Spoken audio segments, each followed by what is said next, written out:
Everybody loves a happy face. Wear it, share it. It'll brighten up the darkest place. Twinkle, sparkle, let a little sunshine in. You'll be on the right side, looking at the bright side. Up with your chinny chin chin. Chin up, chin up. Put a little laughter in your eyes. Brave it, save it. Even though you're feeling otherwise. Rise up, wise up. Let a little smile begin. You'll be happy-hearted once you get it started. Up with your chinny chin chin. Now come on everybody, chins up. I said chins there. Yes, yes, I can see you've got a problem. Yes, yeah, I know, love. Yeah, double trouble. Yes. I wasn't being sarcastic. How can I be sarcastic with the chin I've got? Look at it. 2.5 weight skin and bone. I'm not the president of the Pelican Club for nothing, you know. So look, if I can lift this, you can lift yours too. All right then? Stick it in the air and wave it about. Oh, chin up, chin up. Everybody loves a happy face. Wear it, share it. It'll brighten up the darkest place. Twinkle, sparkle, a little sunshine in. You'll be on the right side, looking at the bright side. Up with your chinny chin chin. Chin down will get you round and turn round. Starting round and think. Sad your trouble, double think. Glad they burst like bubbles. Chin up, chin up. Every little time your spirits will chin up, chin up. Give your attitude and up the tilt. Twinkle, sparkle, little fun begin. You'll be on the right side, looking at the bright side. Up with the chinny chin chin. You'll be on the right side, looking at the bright side. Up, keep your chinny chin up. Well, a very, very good evening, everybody, and a very warm welcome to this. But I'm going to come on to this in a moment.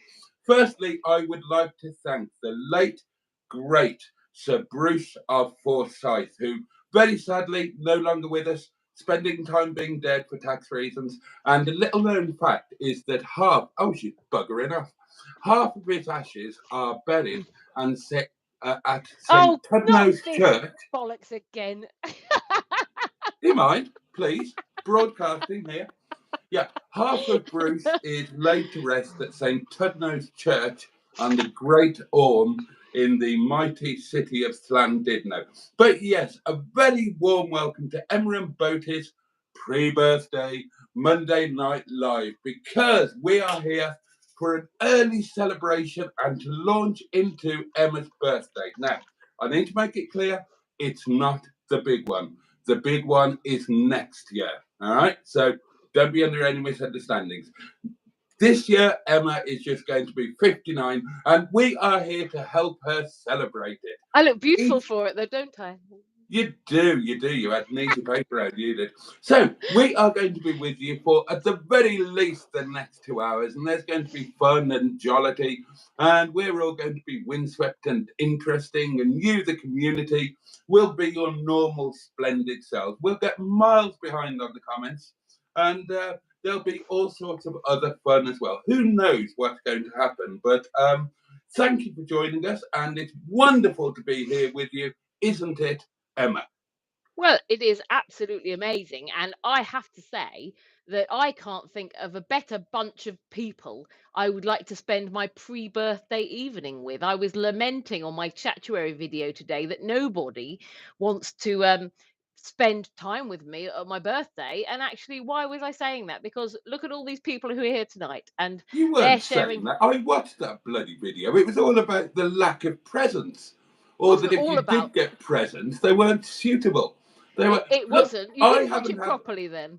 I haven't had a birthday present for about 15 years. You should be grateful if you get anything at all. Right? I wouldn't care if it was wrapped in Christmas paper. Right, so Boaty, if you received a birthday present in the post and you were like, lovely, I'm going to open this, and it was Christmas decorations and an advent calendar, you'd be fine with that?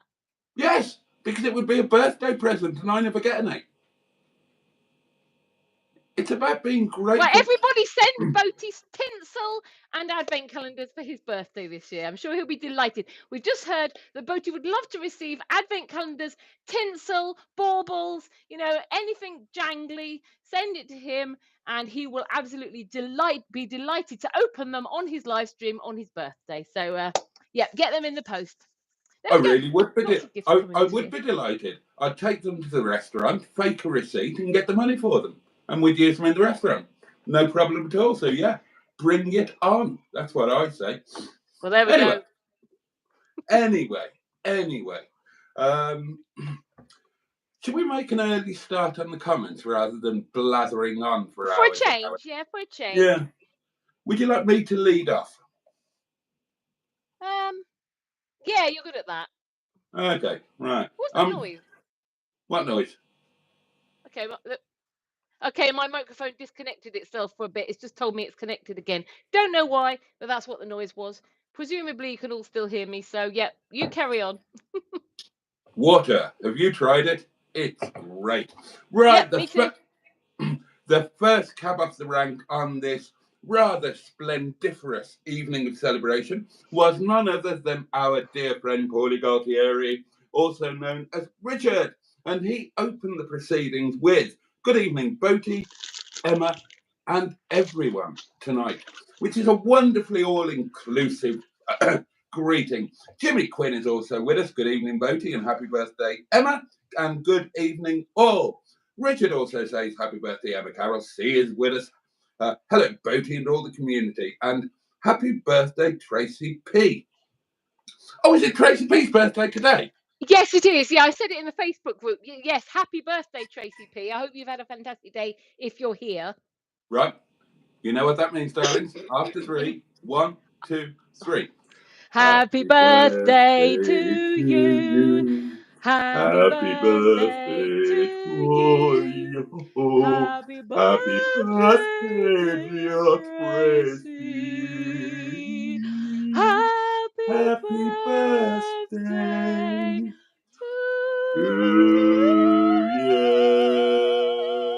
Do you know what, Boaty? Hey, what? When you said, you know what that means, don't you? I thought you were going to put your sex pants on and sing to her like you do to everyone else on their birthday. Not quite everyone. Now, yeah, happy birthday, Tracy. I forgot to bring the community portable electric telephone to the table, didn't I? So I'm going to swap Bruce for our electronic doings because, of course, my loves, you all know, we welcome your texts and voice notes on the community portable electric device. 07391 175 856 if anybody would like to send one. Oh, right. Okay, thank you for that. First of many, no doubt. Where did I get to? Oh, yeah, Carol C has stamped on the like button, and she would encourage everybody else to give that like button some serious abuse on the basis that I would like it, and I most certainly would. Barry is with us, possibly with Karen, possibly not, we don't know. Hello all from a snowy and very cold Missouri. Peter P is with us. Greetings, honourable community. Greetings to you. Oh, and it's just Barry. Karen's taking a nap. Good evening, all, says Matron. Evening, says Dave Smith. Stratospherian is here and also says evening. The fabulous Jimmy Quinn. Poppy's Travels. Well, actually, Barry, I hope we do get some calling in. I was gutted that guy hung up yesterday. I was just about ready to get cracking, but never mind. There we are. Hi, all angry viewers, says Peter B. Carol C says Monday nights with Emma and Busty are always a riot. Busty. There you go. Right, now, I would ask that during this live stream there is no sexual objectification, please, or indeed body shaming. I'm not wanting to see any comments about my alleged moves. Thank you so much. And to put these terrible rumours to bed, you will be delighted to know that tomorrow's Chatuary video, I'm in the bath, absolutely starkers. So you can clickbait. Well, it's not. I am. Well, maybe I should do mine in the bath as well tomorrow. It's my birthday. We should all do it in the bath. Matron! You see what I mean? You have an original idea and everybody just copies it. Honestly. But no, I genuinely did. I forgot to do one today. And we've got that competitive bit going on. So I thought, sod it, I'll do one in the bath. So it's a reaction video. I watched a video called something like 101 Signs That You Might Be Gay whilst lying completely naked in the bath and did a reaction to it. And I was outraged. I've never seen anything like it in my life. It was, oh dear. I had to turn it off and put Harry's Garage on. Did it hit a sore point, Boaty? Hey, what? Did it hit a very sore point? No, but he was talking about things hitting sore points, and I found it quite, quite off-putting, quite honestly. I made the mistake of watching an American, and that's almost always a mistake. See Donald Trump. Right, Matron's 5-minute warning isn't relevant. I wonder if Boaty has a card for Emma, says Carol C. We'll move on from that. You can keep wondering, Carol. Poppy's Travel says, Boaty, Emma has described your perfect woman on her live. Can you explain in your own words? Should be interesting. I've never had a type. My perfect, well, there's no such thing as a perfect woman, is there? But it's perfectly true that I do have a type. I like slender brunettes. If they're tall, then that's a bonus. Although it's not a deal breaker. Boo was only 5'1". It's just that if you walk down the street holding hands, it looks like a dad with his daughter. Although to give Boo her credit, she was very economical to run and easy to store. You could put her in a surprisingly small cupboard quite easily. Slender, brunette, tall would be nice. Non-intimidatory boobage. Now, that's not all about size. They just mustn't be running wild. I would need to feel that I would be able to cope with them. You know what I mean? It's like, imagine that you're a sheepdog that's slightly past his prime, right? Now, if you're given like 5 sheep in a field and a pen that you've got to herd them into, then you're probably going to think, yeah, that's not a problem. I can cope with that. But if you were given a herd of about 300, you're going to think, well, it's not going to happen. There's no way. That I have to be honest, as a sheepdog that's knocking on a bit, this is quite frankly beyond me. Well, it's the same deal with me and Boots. I need to be able to feel that I can control them safely for the benefit of both parties and be able to herd them into where they need to go. Other than that, sense of humour, essential, sense of adventure, good table manners. That's you very have said important. on a video I've seen it on several videos where you said you like very long, slender fingers. I like nice slender fingers, nice hands. I like well cared for nails. Wrists, very dainty wrists. I seem to remember. Oh, I love a dainty wrist and a dainty ankle. Oh yeah. And where was it? Yeah, good table manners is an absolute essential. That is somebody we should talk about that more. Poor table manners are a total relationship breaker. It never occurred to me to put Chinese Madam through any sort of a test before she moved in. Had I done so, Chinese Madam would never have happened because I couldn't bear being in the house. I couldn't bear being in the same house as her when she ate. So good table manners. Oh, intelligence. They need to be intelligent because, as my dad taught me when I was too young to care, that you need to be able to talk about something when you eventually fall out of bed. Kind, decent, and relatively clean. And I think that's about that. There we go. You got a lovely thorough reply there, Poppy's Travels. So if you know anybody who fits the bill, do let Boaty know. Yeah, but do ensure. Yeah, well, anyway. I'm all sweetless and light now, says Carol C. Clean Boaty says, what's that in relation to? What's Clean Boaty in relation Maybe to, that's his Barry? perfect woman. He likes them to have clean body, maybe. Oh, right, yeah. Well, Maybe. you know what they say? Dirty pants, clean Boaty. That's what it's all about. Good evening, Boaty and Emma, and good evening, chat, says the fabulous Mark Persad. It would have been Barry's dad's birthday to do today, and he would have been 67. So, that's a bit poignant, isn't it? Oh, Happy and birthday, also, Barry's dad. and Jimmy Quinn says it would have been his dad's birthday today as well, and he would have been 100 years old. And it's also Jimmy's birthday, Jimmy's brother's birthday as well. Oh. So, well done, Peter P. That's the right word. A toast to them all. To those that we love, both that are with us and are sadly past.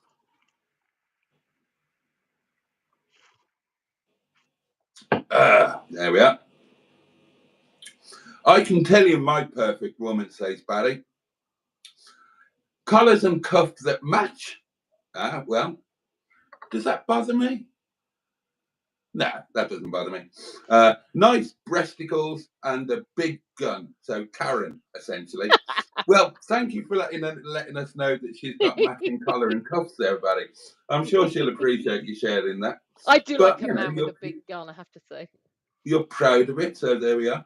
Alan Simpson is with us. Greetings, les honorables. Hedgenold, Emma Lumps, and the Reverend, and greetings to you. Oh, the head chef has arrived, says Carol C., who's not at all bitter about being disqualified from Dish of the Day. So that's good to know, isn't it? Carol Ann, living in the moment, is with us and says, Boaty, where do you live? And appears to find that quite amusing. Well, I live here in Windy Bottom. The village is called Wadshelf, and it is in northeast Derbyshire. So, ignore anybody who tells you that I tell people that I live in the northeast. My geography. There's evidence all over videos, Boaty. There is no evidence. I defy you to be right. A challenge. Post one clip where I say that I live in the northeast. Because it take me a while to find it, but I will definitely find it because I know I know at least one live stream that you said it on while you were with me. So I will definitely do that, and I'll post it in the Facebook group where you have said that you live in northeast England. Well, I don't. My geography is impeccable. Northeast England is Newcastle Manor up around there. I know because I said that on my video just before this. So you were listening and you've picked that up. But I live in when you've heard me say the northeast, I live in northeast Derbyshire. And that's not me saying I live in the northeastern bit of Derbyshire. It's actually a thing. That's what it's called. The county I live in is northeast Derbyshire. I'm about 300 yards from the South Yorkshire border. So technically, I am in the East Midlands, although I'm in the most northerly part of the East Midlands. So I know where I live, and I know where Kent is. It's the Garden of England. Of course I know where bloody Kent is. Well, in fact, you just said to me to find that clip, and I will put clips on Facebook for it. So if anybody wants to join the Boaty's World Facebook group, there will be clips going in there shortly of Boaty saying he lives in northeast England. There won't be, because I've never said that I live in the northeast, unless I was saying it for effect or for a joke or something. No, you said it several times, because we've always said in the comments, Boaty, you do not live in northeast England, and you've said yes, I do. So I know I don't live in northeast England. Videos. I might have said I live towards the north of England or something like that. Well, we will see when I find the clip. So we can leave that bit there because otherwise we'll argue about it. Anyway, if you are watching this, you are watching Emma and Boaty's Monday Night Live, and you are so welcome. I'm Boaty. There on the other side of the screen is Emma of the YouTube channel Emma Lemon with 2 N's for some unknown reason. There is a reason, and I'll tell you about it another time. And also, we are in the presence of the Boaty's World community. If you are new to all of this and you're wondering what you're watching, well, I do a live stream on a nightly basis with and for the Boaty's World shared community, which I kind of share with a few other channels. And we just have a wonderful time every night. But on a Monday night, we do a joint live with Emma. And it's normally rather good fun. And tonight is a particularly special one because it is Emma's 59th birthday tomorrow. So we're celebrating that. And at midnight, Emma's going to eat some cake and blow some candles out. And there's going to be all sorts of hilarity and wonderful things. And at 11 o'clock, darlings, I'm going to open a bottle of wine. And that normally means trouble. Emma, do you know where we are in the comments? Can I hand over to you? Matron says, what the hell is Hedgie Cake holding? Looks like we're looking at his pretzel being stretched open at the other end. That's just him with his hands on his tummy. But I thought from a distance, it looks like someone's taped his mouth up so he can't say anything, don't you think? It looks like someone's put plasters over his mouth. But no, he's just got his hands on his tummy. You'll be on the bright side of a tinkle, says Paulie Galtieri, and that's maybe wishful thinking. Those people saying hello to each other. Diane Sturley says, hello, lovely, lovely people that I have not already said hello to in Emma's pre-live. Love you all. What's Boaty laughing at? I'm just reading ahead on the comments. Sorry. Well, stick with us because somebody might say something that you need to respond to. Okay. Good game, says Dave Smith. Boaty is fashionably late again, says Barry. Bollocks about Brucey's ashes, says Bad Books. Indeed. It is not. It is an actual fact. Boaty is a complete fibber tonight. The amount of lies he is telling, are insane. So don't believe anything Boaty says for the rest of the night, apart from that it's my birthday. That's true. We all know Bruce Forsyth ashes are buried at the London Palladium. Half of them. Right, somebody Google it, right? Only half of Bruce's ashes are buried at the London Palladium. Sean told us on a live stream the other night. And Sean knows. He's a television personality. Stu would like you to tell him what Momo is. Momo is the national dish of Nepal. They are dumplings, effectively. They're crescent-shaped dumplings filled with a mixture of either keema or vegetables with Himalayan spices known as, the mix is known as Momo masala.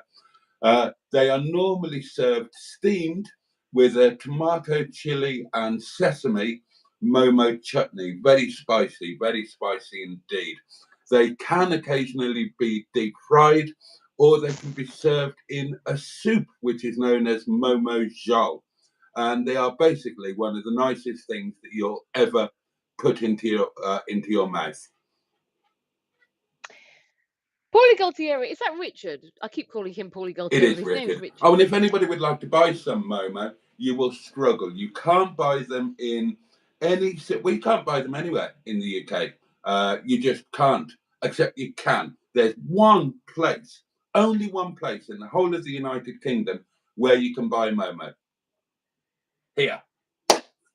Do contact me with any inquiries. So Richard says Boaty isn't dressed as the milk tray man tonight. The restaurant's closed. I finally had a day off. We're back to closing on a Monday because normal service has been resumed after the nonsensical arseness of Christmas and the New Year. I have had a day off. I've had a restful day. I've had a bath that was longer than it needed to be, although that was partly because I was filming. I had a nice lie-in this morning. I didn't rush downstairs to start work. I luxuriated in my bed. I did. I luxuriated and stretched. And I watched a YouTube video before I got up. That's the kind of day I've had. I barely left the cottage. I went out for a walk this afternoon because the sun came out and it was really lovely. And I've done very little. I made the most fantastic lunch. My God, it was absolutely splendid. And it will doubtless win Dish of the Day tomorrow. And rightly so, because it was absolutely marvellous. Yeah, I've had a lovely day. So that is why I am in my casual scruff styling. Normally I am suited and booted because I normally live stream immediately upon my return from work. But I haven't been to work today. You're damn lucky I'm not just sitting here in the towel I was in after my bath. That'll teach you. Okay. Peter P says to Bad Books they didn't cremate the bollocks. 49, it's all downhill. Next one, says Jimmy W. Pocahontas arrived. Good evening, everyone. And everybody's saying hello to her. Simone Nyman is here. Good evening, Simone. And Oh, hello, everyone's Simone. saying hello to her as well. Oh, shucks. I feel humbled, says Alan Simpson. Minge Bag for Life is back. And says, hello there, gorgeous young lady, and that old lard ass next to you. That's the one I was laughing at. Hi, Mitch Bag, says Matron. At least I didn't hear Bruce skinning up a joy. Oh, I don't know if we're allowed to say that on here. Maybe that's why you get demonetized when we keep reading that one out. And now my computer has shot to the end of the comments. So would you take over, please, while I get back to where I should be? Absolutely. And let me remind you at this point that if you're watching this, you're watching Emma and Boaty's Monday Night Live with, surprisingly enough, Emma and Boaty. Guess which one's Emma? Right, where did we get to? Yes, here we are. I don't need to read that. I don't need to read that, do I? Alan's got a spare advent calendar, as it happens. Now, when I was a child, darlings, we didn't make much of a fuss about Christmas in our house because we were poor. We were too poor to afford Christmas. But my grandmother, and you'll have to forgive me for this, but it's a true story. And sometimes, when things are true, then even if they might offend some people, because they're true, you have to tell the story. And this is a true story. My grandmother, every year, sent me an advent calendar, even when I was way too old to want or require an advent calendar. And it was always the same one. It was an advent calendar in the shape of Santa Claus. All right. And he had arms and legs, and there was a little string. And when you pulled the string, his arms and legs went like that, which I always thought was marvelous. I mean, when you're a child, you think that's great, don't you? Well, scroll forward a few years, and my first naked encounter with a lady partner type person who was having her monthly headache and had one of those chaps in the doodah area. I was honestly amazed that when you pulled the string, she didn't go like that. And I was genuinely gobsmacked by that. True story. Anyway, I was reading the comments, wasn't I? Where did You've it get led to? a sheltered life, Boaty. I had at that point, yeah. Well, you're used to something. All through my childhood, if there was a string hanging down between the legs, you pulled it and they did that. How was I supposed to know the same didn't apply? I mean, I found out quite quickly. She was a bit annoyed, to be honest with you. Did it go pop when it came out? Oh, I'm not answering that. I can't remember.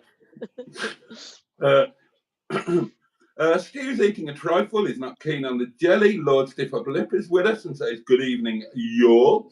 I have a January birthday, says Jimmy W, but I don't get anything, which is fine. Yeah, I'm with you, Jimmy. We have a birthday in January. Everybody ignores it. We don't get anything for it. Do we go making videos ranting about it and saying, woe is me? No, we don't, do we, Jimmy? We're chaps. We just get on with it. We accept that life is terrible. We accept that nobody gives a raving hoot about us. And we just accept that that's how things are. And we crack on with it. Now, if, either you or I were ever to get a birthday card or a present, would we worry about anything? No, we would just be grateful. Oh, a caller. Good evening, mystery caller. Good evening, sir. Ah, where have you been, you lovely man, you? You've been missing in action. I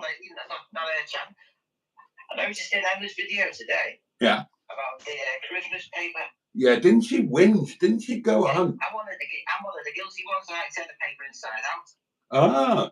So people don't realise it's Christmas paper. Right. Oh, well. And how many other people, have you ever done that yourself?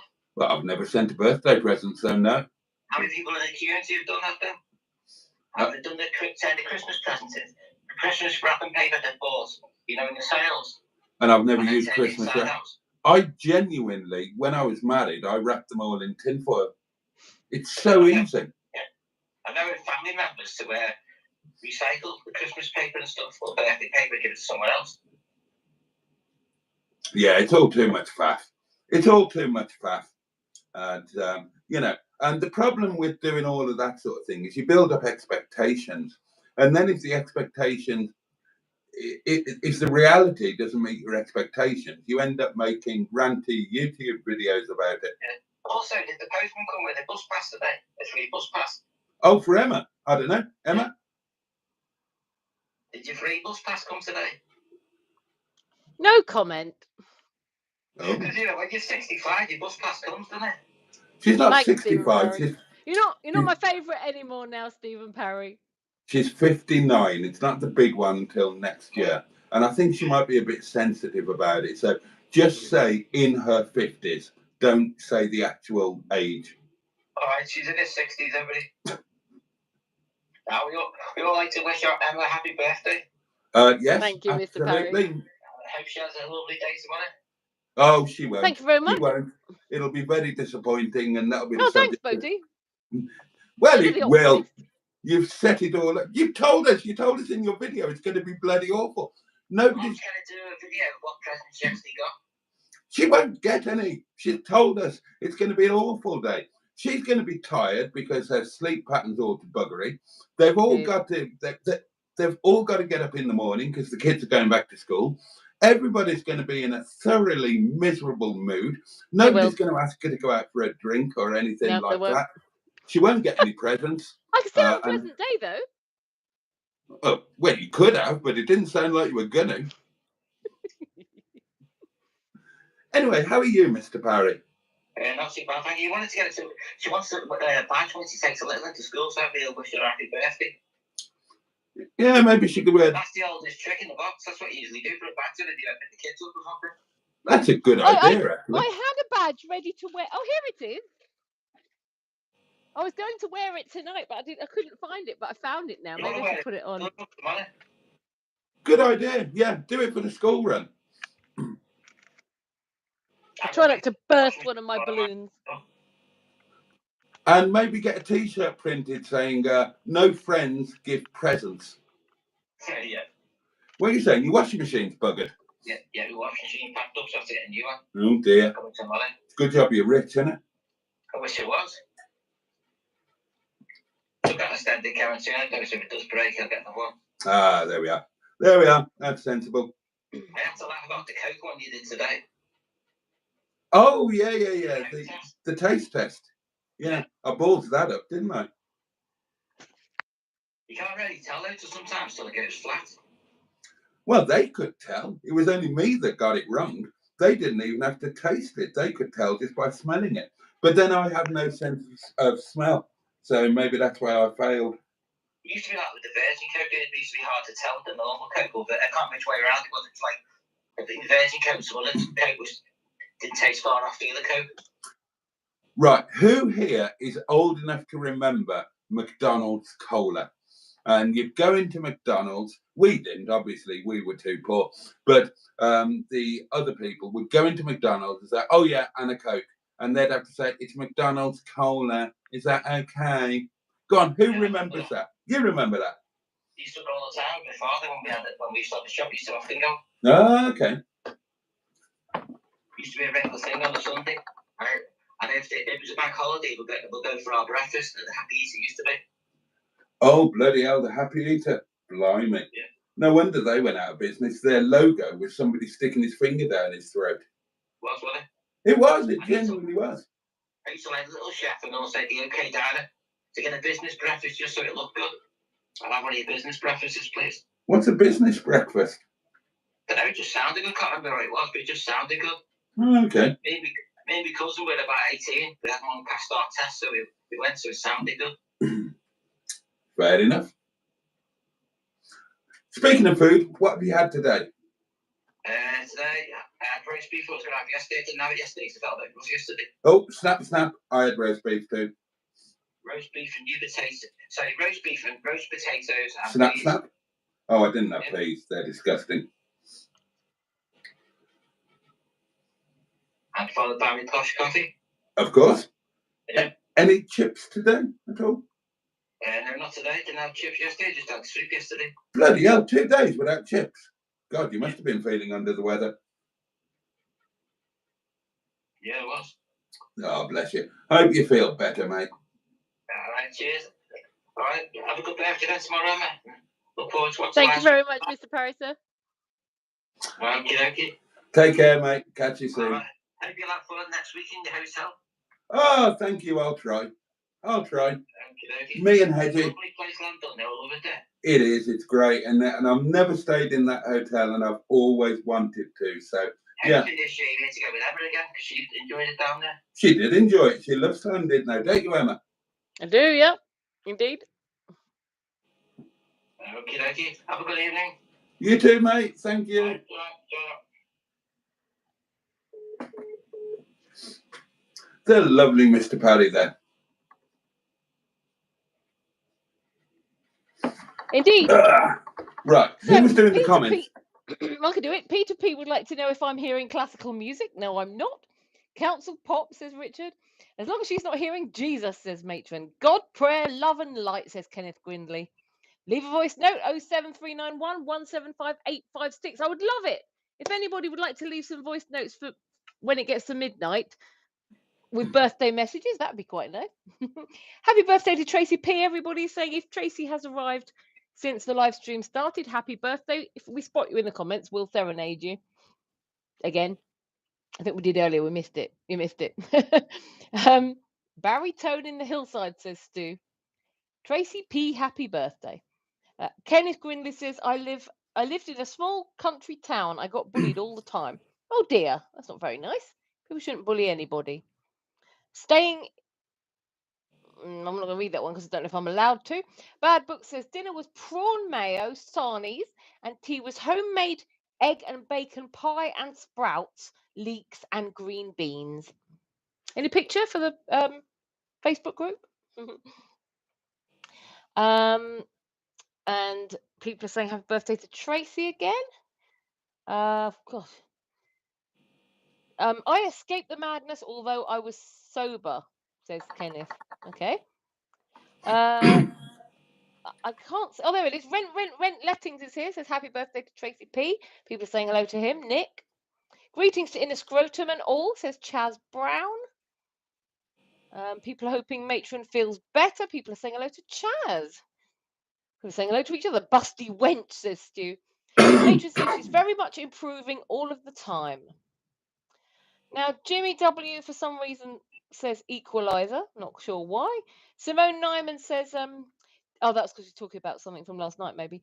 Dinner was sausage and winter vegetable stew. Wonderful it was too. That sounds nice. I fancy some of that, actually. Nikki is here, my good friend Nikki from Durham. Hi, Nikki, if you're still here. Hope you're well. Obviously, you are well because we've been chatting, but hope you're still well since we last spoke. Kenny Rogers and Dolly Parton, says Richard. Good evening to you too, Diane, says Nick. Matron is liking the idea of chatuary from the bath, Boaty. Alan Simpson says, well, you wouldn't want to be clothed in the bath, would you? Oh, no, bath scene, says Jimmy W. Erection video, says Peter P. Kenneth Gridley says, greetings from rainy Scotland. Don't forget to like, says Jimmy Quinn. I miss my good life, says Kenneth. I'm looking forward to tomorrow's Boaty Chechery. Now, always love a Boaty in the bath, says Matron, as if she's like, you know, well experienced with this. Is she coming to scrub your back? Well, it's not my first video in the bath. I think the others might have been taken down, but they were there. I stay in a small city in Scotland called Dunfermline, and then Matron deleted the rest of that. Diane says, Peter P, you need to stop making me laugh. Poppy's Travel says, phone anywhere near the bath is dangerous to me. Splash plonk, no phone. Where's Ben? Says Peachtree. Boaty is sending the signals. And then Matron's gone trigger happy with her spatulating for a bit. Nick says, not been on the live stream for a while. Has Boaty been bathing in the fountain of youth? Oh, do you think he looks younger today? It's the haircut, maybe. That'll be it. Alan Simpson says, Boo sounds more like JJ than a Freelander. Yeah. Yes, his hair has shrunk, says Carol C. Hubnut and Miss Hubnut, says Richard, look like hobbits having a walk in the shears. Hello, They're Mr. lovely. Bowie, says Dan Peters. Hello, Dan.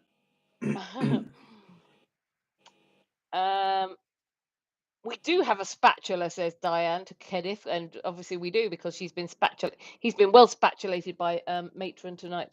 I want to come back as a sheepdog then, says Chaz Brown. When you said that it's like herding sheep, he wants to come back as a sheepdog. But I'm not picky, Blackline quotes. Poppy's Travel says, Boaty, hilarious comparing your perfect women to sheepdogs and shepherds. I'm handy with a metaphor. What can I say? He doesn't know what he's missing, guys. He's never experienced the larger one, so he wouldn't know. Stu always eats with a fork upside down, apparently. Oh, do you? Oh, I like that, like scooping. I've never experienced execution either, but I don't think I'd fancy it. I always think that the way I hold the knife is quite strange compared to other people. Is that you saying that? Yeah, me. Yeah. How do you hold it? I hold a knife like this. So I cut like that. Oh, like you're holding a pen? Yeah, but at the other end of it, yeah. So if I'm using a knife and fork, if this is a knife and fork, yeah. Hang on, put the fork in, hang on, with that hand, and then with the knife, I do that. You know. Oh, that's lower class. I don't care. I think it's quite posh looking, actually. I quite like it. It's not. You look at any of those 20 signs that you might be common, and holding your knife like that is on every single one of them. No, it's not. I've seen those sort of things. I trained that into myself because I thought it was posh. I could always train myself out of it. Maybe I didn't see it right because, you know, you're on a small phone and my eyes aren't there. I mean, it can't be too bad because I've eaten with you loads of times and I wasn't offended. Yeah, but you're asleep in your noodles. Every time you've eaten with me, you've been asleep. I wasn't asleep in Harvey's, was I? Yeah, but I had a wrap. Okay, so have we ever eaten when you've used a knife and fork? Well, I've had a wooden fork on the Great Orme. They gave us wooden forks on the Great Orme. He didn't moan about it then. I didn't. Yeah, you didn't moan that you had to eat your sausage with a wooden fork. Yeah, well, that's normal, isn't it? That's a chip shop thing. To be honest, I did use a knife and fork for my wrap because it was quite sloppy. So you've never complained about, you know, my table manners, but you may have just been being polite. But you fell asleep in them half the time. I don't do polite. If there was anything wrong with your table manners, I would have got up and left and said, "Look, I'm sorry, I have to eat at a different table." Even at Windy Bum, if I was sitting there eating my momo or whatever, you would have got up and left. Yeah, I always did with Chinese madam. Okay, well, I'll take this as a compliment. You know, you have to take compliments where you can with Boaty. Yeah, it's true. It's true. No, honestly, I don't remember. I've always thought of you as posh, actually. Oh, well, I'll take that as a compliment too. I mean, that's why, you know, the first time I heard your voice, I thought, oh, well, she's posh. And then when I've met you, I've always thought that you're quite posh. Well, I think what it was is my mother, she was posh, but she was middle class, but she didn't want to be. So she spent her whole life trying to be working class. But she spoke quite well, but we lived in part of London, you know, that had the typical sort of Cockney accent. But then when I left home at 19, I got a job in central London, you know, and I worked up to being like a partner secretary in a legal firm and things. And I sort of I suppose I sort of made sure that I spoke well to get the interviews and to, to be able to speak on the phone. And I sort of trained, I suppose, speaking in a certain way into myself. Whereas if I Can had I said, just, forgive me, but can I interrupt you, because we're losing comments, they're just disappearing off oh, my it's screen. different. It's different when I'm here, isn't it? When you're here on your own, you can talk for over half an hour and you don't mind Okay, the comments. no, you're right, fair point. Sorry, carry on with your story. But when I'm in the middle Quite of a story, No, quite carry a on. short story, I then I apologise. have to shut up. No, carry It's on, fine. please. No, we will go back to the comment. It's It's fine. your birth. They've gone now. They've all No, gone. I've got them on my screen, so we'll read them while I've still got them. Richard says size 14 to 16, busty, and with an ample bottom would do me. Oh, I'm exactly that, Richard. So are you single? No, unlike some people, I'm not on the desperate hunt for a girlfriend at the moment. Not saying you're a girl, Richard.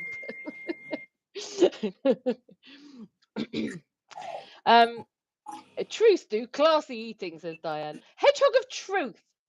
For you, Boaty. Can you hear me all right? Yeah.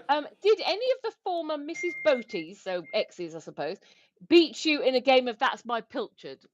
No, I was unbeaten. I'm an expert. Because he's a cheat. I do not cheat. Jimmy Quinn would like you to know this, Boaty. Harry's Garage got over 36 million views last year. How much would he earn? Probably about, with sponsorships and whatnot, somewhere around $1 million. Right. Now I have lost the comments because I pressed the wrong button. Yeah, oh God, they're disappearing right or right not. Andrew Buttygig is with us, the lovely Ivor Spotty Butty, and people are saying hello to him. Oh yeah, Boaty lives up north, says Chaz Brown.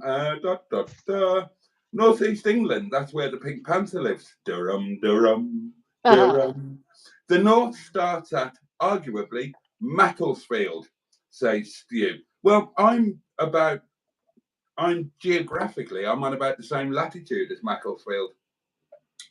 I got a D in geography, says Poppy's Travels. I have no idea where I live. Food news from Simone, Hooked on Classics. Hi, Simone. This evening she had macaroni cheese with extra mature cheese and peppered Cumberland sausages. Matron gives the link to the Facebook group, and I would love you all to join. Derby's a long stretched out county, says Dave Smith, like a porn star's banjo string. Carol Ann says, I'm glad your geography is good, Boaty. I would hate for you to actually be at the Grand in Blackpool next Monday and not plan dinner. Don't listen to anybody else. My geography is absolutely superb. I've got an unerring sense of direction. I can navigate my way from anywhere to anywhere without sat-nav. I used to do a lot of orienteering. I can correctly read an ordnance survey map. Hang on. I'm getting grief from a woman who can't go to the shops without getting lost. She's got a map, detailed instructions of how to get to a local shop, and she gets lost every time she leaves the house. I'm not taking grief from you, damn bats. How dare you? My geography is ineffable. And if you ever try to F it, you would realise just how ineffable it is. Honestly, I'm good at geography. Test me. Well, we don't want to lose any more comments, so we should crack on, shouldn't we? Black Line says, I'm laughing imagining the horror of Boaty coming to the northeast and realising we still serve chips in newspaper and use our fingers to eat them. I dated a girl from Newcastle. Her name was Newcastle. She was in my wedding video. You can't miss her. Whale Tech says, are they in the same household in separate rooms? No, we're on different sides of the country. Well, I've got to be careful. I'm in the middle of the country. Emma is on the east coast. Boaty's in the northeast. Oh, shut up. It's lovely, supportive, friendly group of people from different countries. It is indeed, Carol C.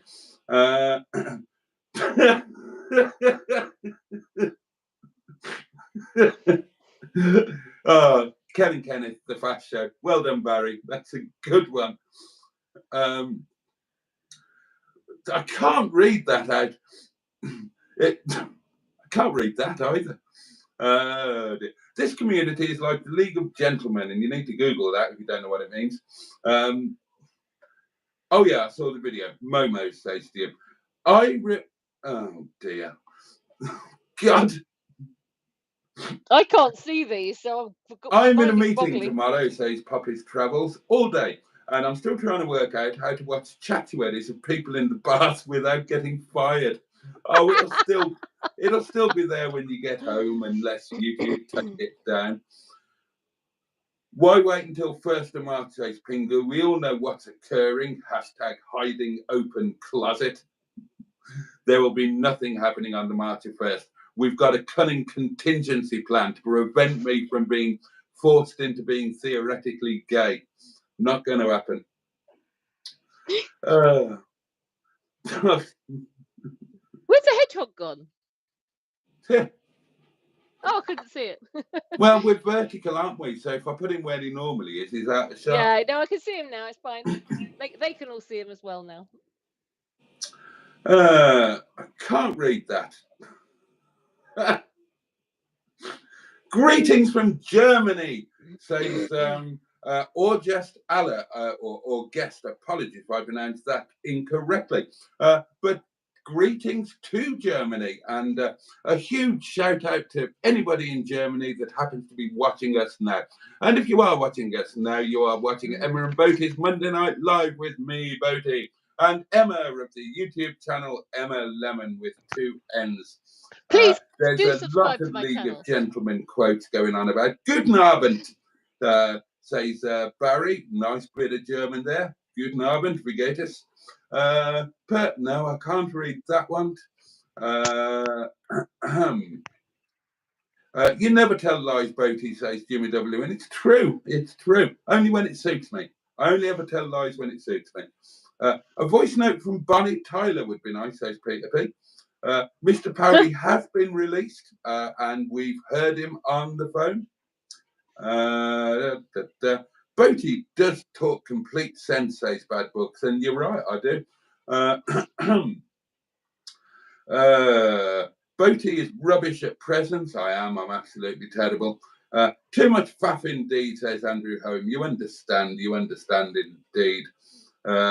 I call leave a message because you now understand with Black Country accent. Emma is the birthday girl at midnight. And Emma shares her birthday with Sir Lewis of Hamilton, says Barry. I didn't know that. 75 in the chat. Please like, says Carol C.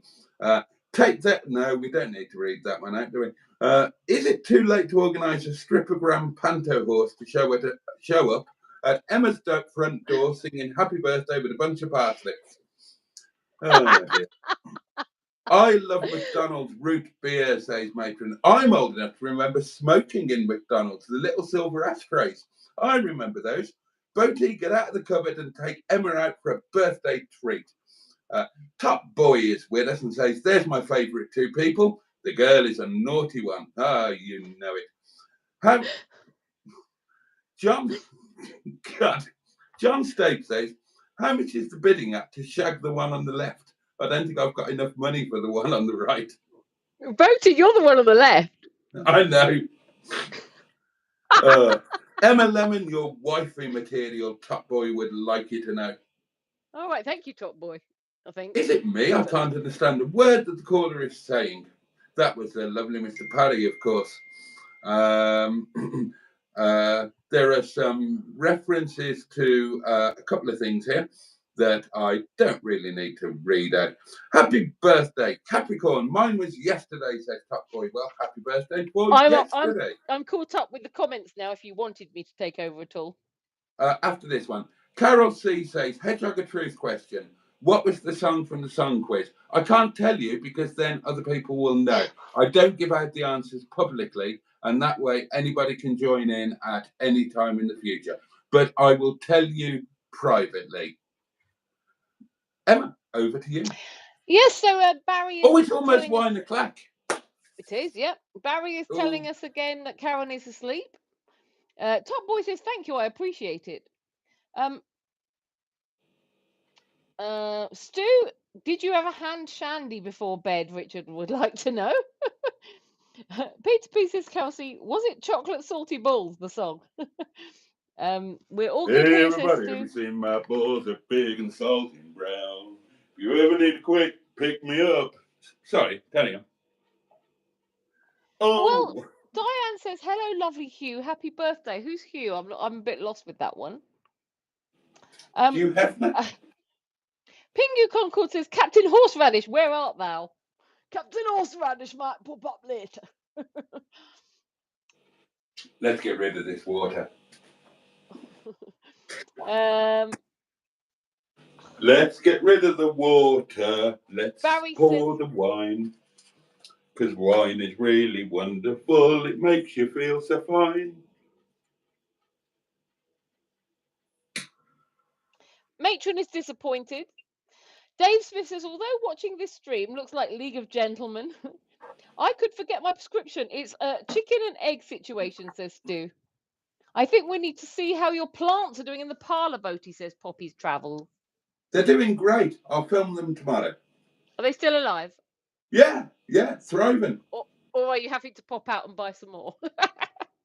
No need.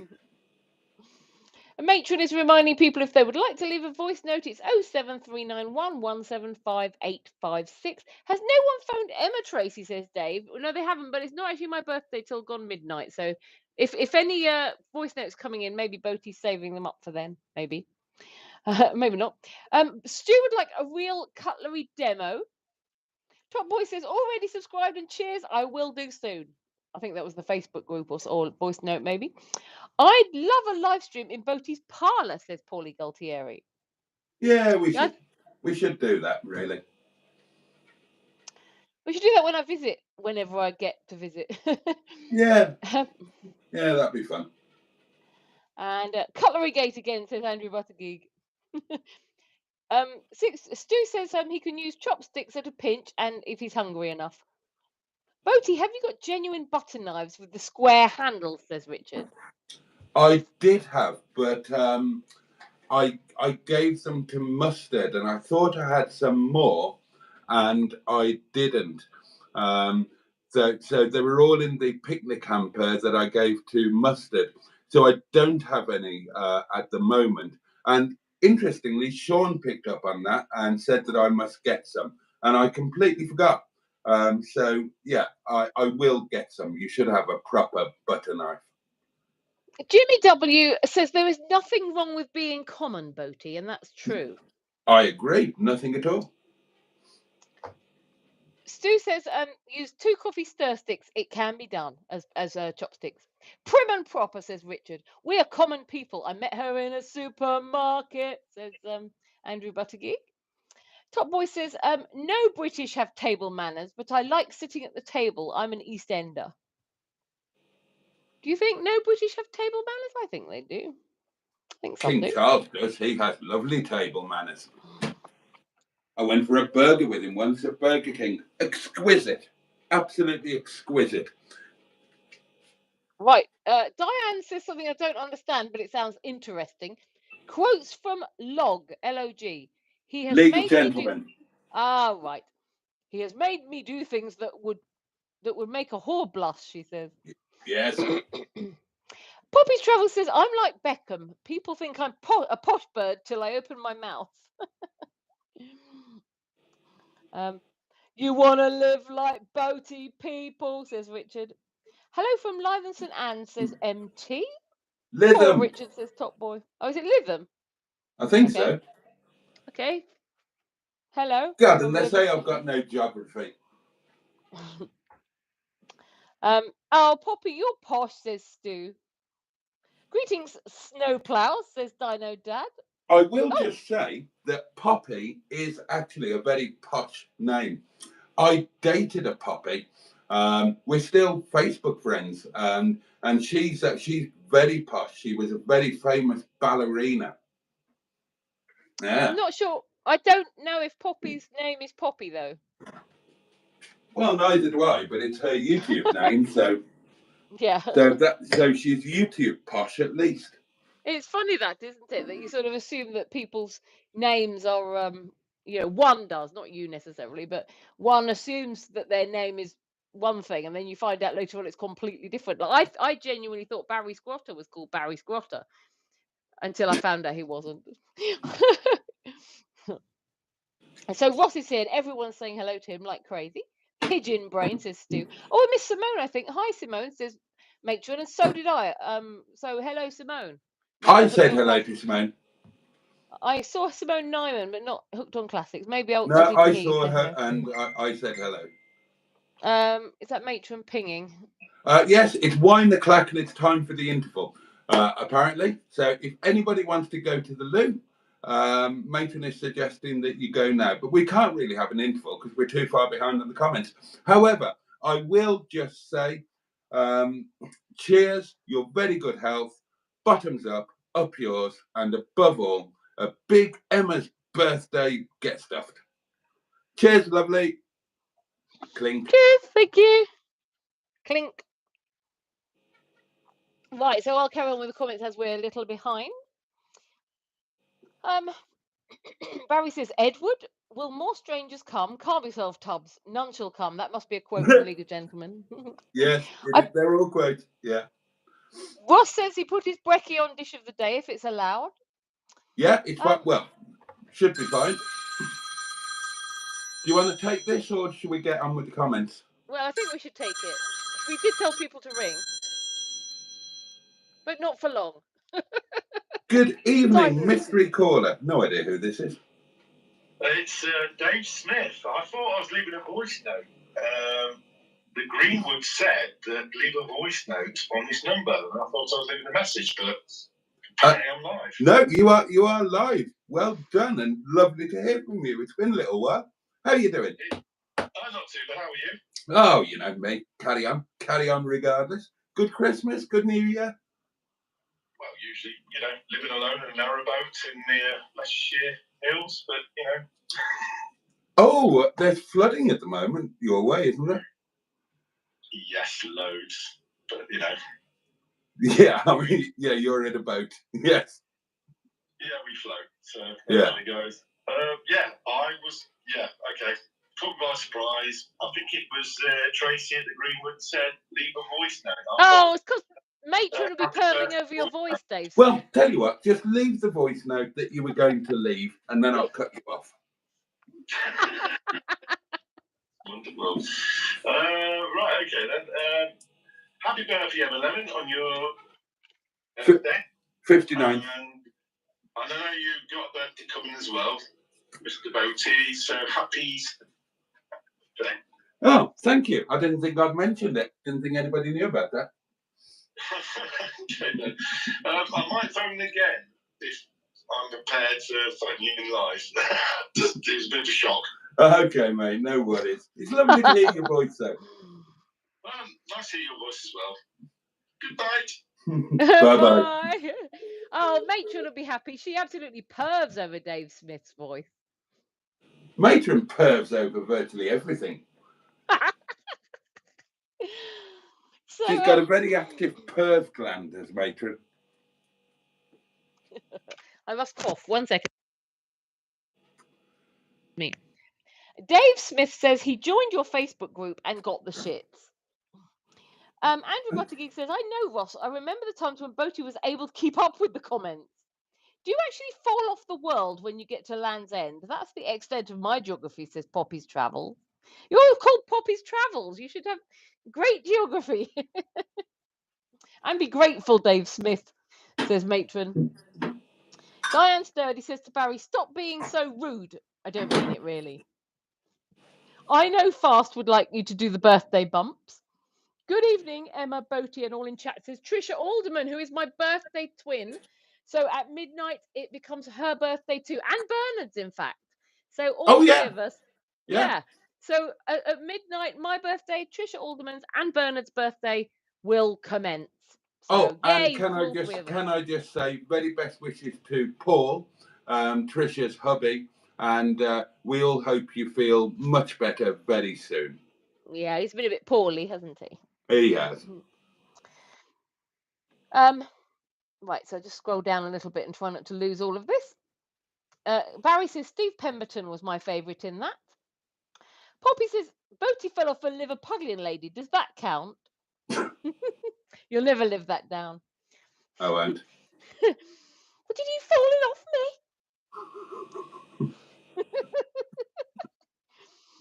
Fucking freezing without me tracksuit bottoms. Thank God we all love Mr. Parry, says Ross. So he was happy that Mr. Parry was alive and well.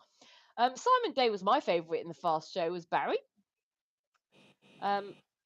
And Carol C says, if breakfast not allowed, you will be disqualified by the stern judge like I was. I'll have a look at the breakfast and I will announce live whether it's acceptable or not. Hedgie's Minute of Fame, says 69, Stu. I'm going for a quick cigarette, then I'm going to phone in, says Dave Smith. And indeed he did. We can't be that far behind then, actually. Stu, no slang F-gay word, please. And say, you should say SIG. YouTube rules. Diane Stoney says, did the Liverpudlians sing Ferry Cross the Mersey? Maybe we need a rendition. So ferry cross the Mersey, 'cause this land's the place I love, and here I'll stay, or so I thought, till he fell off me, all on the floor. Can I just say that I've gone into the Facebook group, I've gone into the Dish of the Day entry thread, and Ross's breakfast is not only acceptable, it is sensational. Let me read out, and it looks amazing. It is so beautifully presented. Cottage cheese with jammy boiled eggs, chorizo, guacamole, onions, chives, and a touch of hot sauce. And it looks absolutely, let me show you. It looks absolutely amazeballs. Look at that. Look at that. There's some real talent in that. Oh, there's a better shot of it. Look, if I go that way. There's some real talent in that Facebook group in the old Dish of the Day. And for reference, the breakfast that I disqualified was a cup of coffee and a packet of fags.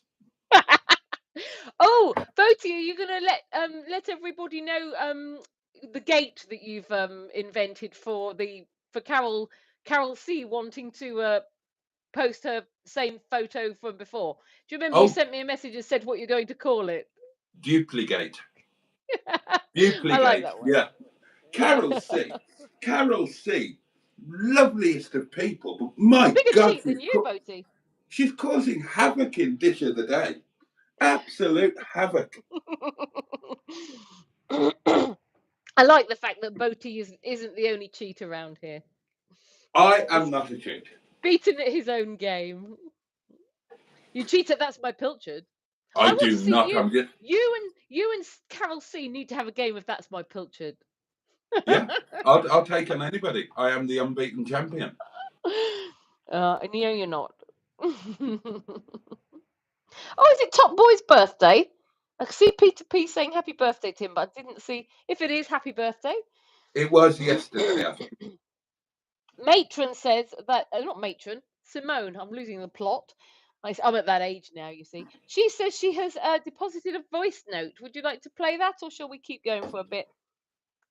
We can play that, bear with. There's one that I've got to keep until midday. Here we go then. I presume this is, midday. Well, we shall listen. Hello again, Mr. Boaty. Hello. Don't forget to pound your box as if Bonnie Langford was in your kitchen doing your dishes with her underwear. Then she decided to tie you up with it. I'm slightly aroused. I'm slightly aroused now. Oh. The last thing he's got to do is pound the box. He wants to go and pound something else now. Yeah. Let's get this done. In what? 6 days' time? Sean's box is going to be emptied all over the table. Looking forward to that. Matron's advising Ross that she's stamping down on certain words that shouldn't be said. And then there's a bit going on with Dave Smith where he's wanting the phone number and things. You're being very kind, matron, says Peter P. And then they said wine o'clock, so we're not far behind now because people are saying it's wine o'clock. Poppy's Travel says trip to the charity shops for butternose. We love charity shop videos. Oh, I'm glad you said that. So I should start making some. Yeah, haven't done Good that for a shout. while. That is a really good shout. I might even go tomorrow. Haven't been for ages. I might go tomorrow.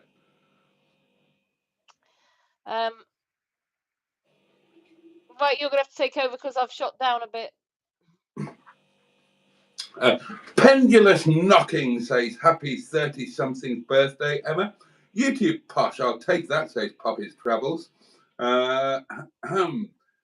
So why is Boaty called Boaty? Oh God, not that again. That's Peter P. He knows exactly what he's saying. I can't read that out. Oh, cheers, says Caroline. Bloody hell, Caroline, are you still awake? You're doing well, my lovely.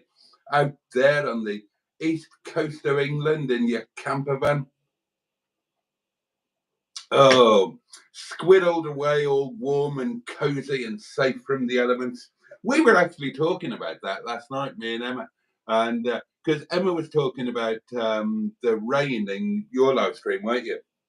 And we were talking about it last night. We were both saying that we were jealous of Carol Ann because we both I also like the rain, by the way. And we were saying we were jealous because there's no feeling like being snug and warm. But when you're actually out in the elements and they're all around you and you can hear them and you can see them, but you're all snug in your cozy little space. And Emma's absolutely right. It doesn't matter if it's a tent or a caravan or a camper or a motorhome. There's something magical. I even love it here in Windy Bum. I love it when the weather is mad because you've got all of the elements raging outside, and you've just got that sense of being part of nature, being in the elements, but you've also got that sense of warmth and safety, particularly here, because you've got 4 stone thick walls. It's a centuries old cottage, this. And it's a lovely feeling, even when you're on your own. And if you've got somebody with you, then it's incredibly romantic. And I used to have the same thing at the cottage in Wales. Now, in Wales, I had a coal-fired Rayburn, and I used to, every single night, because, the cottage in Wales was detached, so I could go outside at night and not get on any neighbours' nerves or anything. And I used to love to go out at night, and I would look over the valley towards Treherbert Mountain and Sean, although Sean wasn't there at that point. And then I'd walk round to the back, and I had a forest at the back, and I'd listen to the wind in the trees. It was always bloody raining and howling wind. And then there was no feeling like going back into the warmth of a kitchen with a Rayburn in it. And somebody has just done something lovely, and it's Pocahontas 100 has gifted a membership, and that membership went to, he said, scrolling forward. Oh, it went to Paul C. So, lovely. So thank you very much indeed, Pocahontas 100. Thank you as always for your generosity.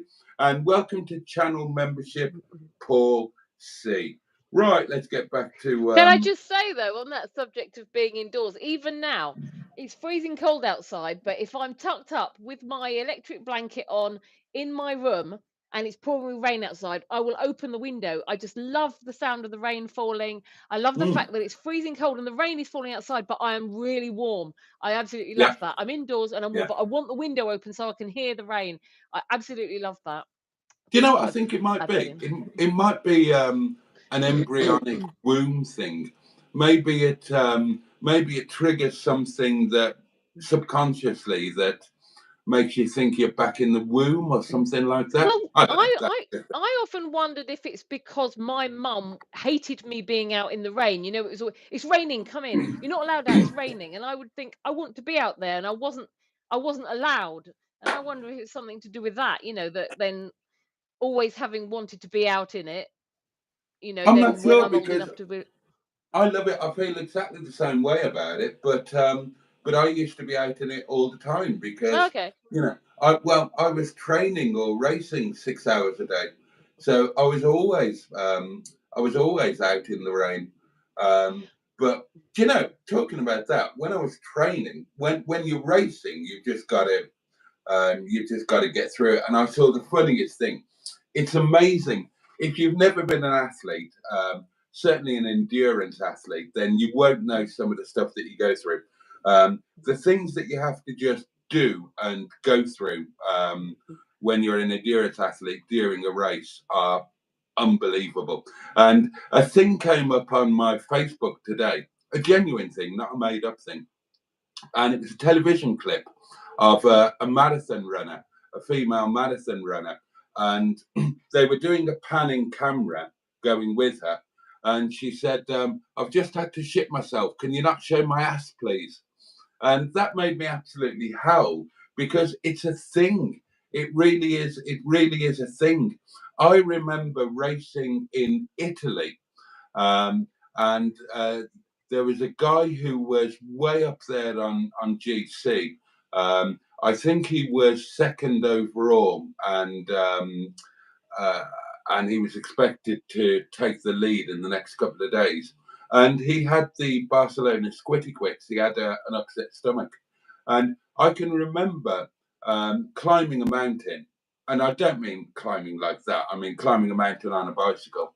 And the diarrhea was just rolling down his legs. And it's, there's stuff that you have to go through. But when I was training, when the rain got massively heavy, I would always look for a tree, and I used to love, especially if it was summer rain. One of the best things in the world ever was to shelter under a tree, in a really proper tree, big tree with a full canopy of leaves in a massive rainstorm. That was amazing. And the other thing I love to do, thinking about this now, when I was a kid, then I used to we had a Z bed, if anybody remembers those. And the Z bed was there for when guests came to stay, when your grandparents came or something, and you, being the child, would be put on the Z bed in the middle room or something. So the grandparents could have your bed. But, and I've only just remembered this, it's one of those things that I keep talking about, where live streams or YouTube videos, and you suddenly have a memory you've not thought about for years. But for a long time, I would take that Z bed outstairs, outside into the garden in spring, summer, maybe autumn, and I would sleep literally outside with just a sleeping bag because I wanted the feeling of being warm and cozy but being outside at the same time. And I absolutely loved that. Absolutely loved it. And yet, as an adult, I've tended to be more of a hotel man than a sleeping outside under a tarp man. But all of last year, I did talk about doing camping because I think somewhere inside, that lad who loved doing that stuff is still there. And I think part of me wants to see if it's still there. And I want to go camping. So let's make sure this community camping thing happens this year. And I might even go mad and go out and do a night or two wild camping myself to see if it is still there or if I'm just a hotel boy now. Well, that was what you were going to do last year, Boaty, and you talked about it all year and didn't do it. So you need to make sure you do it this year. Yeah, I'm good at that. I'm good about talking about things and not doing them. It's one of my talents. Well, I have would noticed. love to do it. I would love to do it. Would anybody want to do it with me? And then that would force me to nail my. Oh, we need Captain Mustard to do it with you. That's what we need. Oh God, that'd be a laugh. That'd be fantastic. We definitely need a Mustard and Boaty do camping. We really Mustard and Boaty do wild camping. That's what we need. I'd like to do it because it would push me right out of my comfort zone. It would be good content, but there's a part of me especially now that I've remembered that I used to do that. And I don't mean on the odd night. I mean, I used to do it night after night for year after year after year. So maybe I'm missing something. Maybe that person is still there. And maybe what I should be doing on a Monday night is going out and doing a blot. Maybe I should be blotting. I should be out there in the wilds with. I keep looking at tent setups on eBay and researching this and researching that, and I was obsessed with watching blot and thinking I need to do this. So okay, maybe that should be a thing for this year. Maybe that should be a thing for this year. A middle-aged thing that I've got to go out and go camping. Maybe not wild camping, maybe just on a site somewhere. So when I do one of my Snowdonia things, maybe I should camp. Yeah, there you go. That's what I'll do. Right, there we go. Plan made. One of my Snowdonia Mondays, I will camp. I will start looking out for second-hand tents and shit. This is Boaty's plans for 2025 that he says he thinks are a load of twaddle. He is now making plans. No, plans. I never said plans were twaddle. I said resolutions were twaddle. Yeah, but different kettle halibut. You actually did say, you said Emma's talking about her plans for 2025, but I think that sort of thing is a load of old twaddle. Yeah, because the plans that you were talking about were weight loss. No, there were lots of things. There were lots of things I talked about. I said, don't make resolutions. I prefer to make plans. And my plans for 2025 are, I'd like to lose some weight. I'd like to organise my bedroom and the front room. And I'd quite like to get to 500 subscribers. They're plans. They're not resolutions. But the point that you've just said that you think that somebody planning to lose weight is a load of old twaddle. I think it's a load of old twaddle when you plan to do it on the 1st. And when I made that comment, when I left that comment, you hadn't mentioned any of the other things. I had. You watched the whole video. I didn't watch the whole video. I commented immediately when you talked about the weight loss. No, because you were driving. You were driving when you made the comment. So are you saying you were driving? You watched that bit of video and then made the comment? How was I driving when I made a comment? It was on a video. You were driving on the video, and you said on Emma's video she talks about plans for 2025, but I think that sort of thing's a load of old twaddle. You were driving. I left a comment on the video, didn't I? That was after, though. That was after you made your original comment on your driving video, and I whatever. Well, I was referring to the weight loss thing, and I stand by everything I said.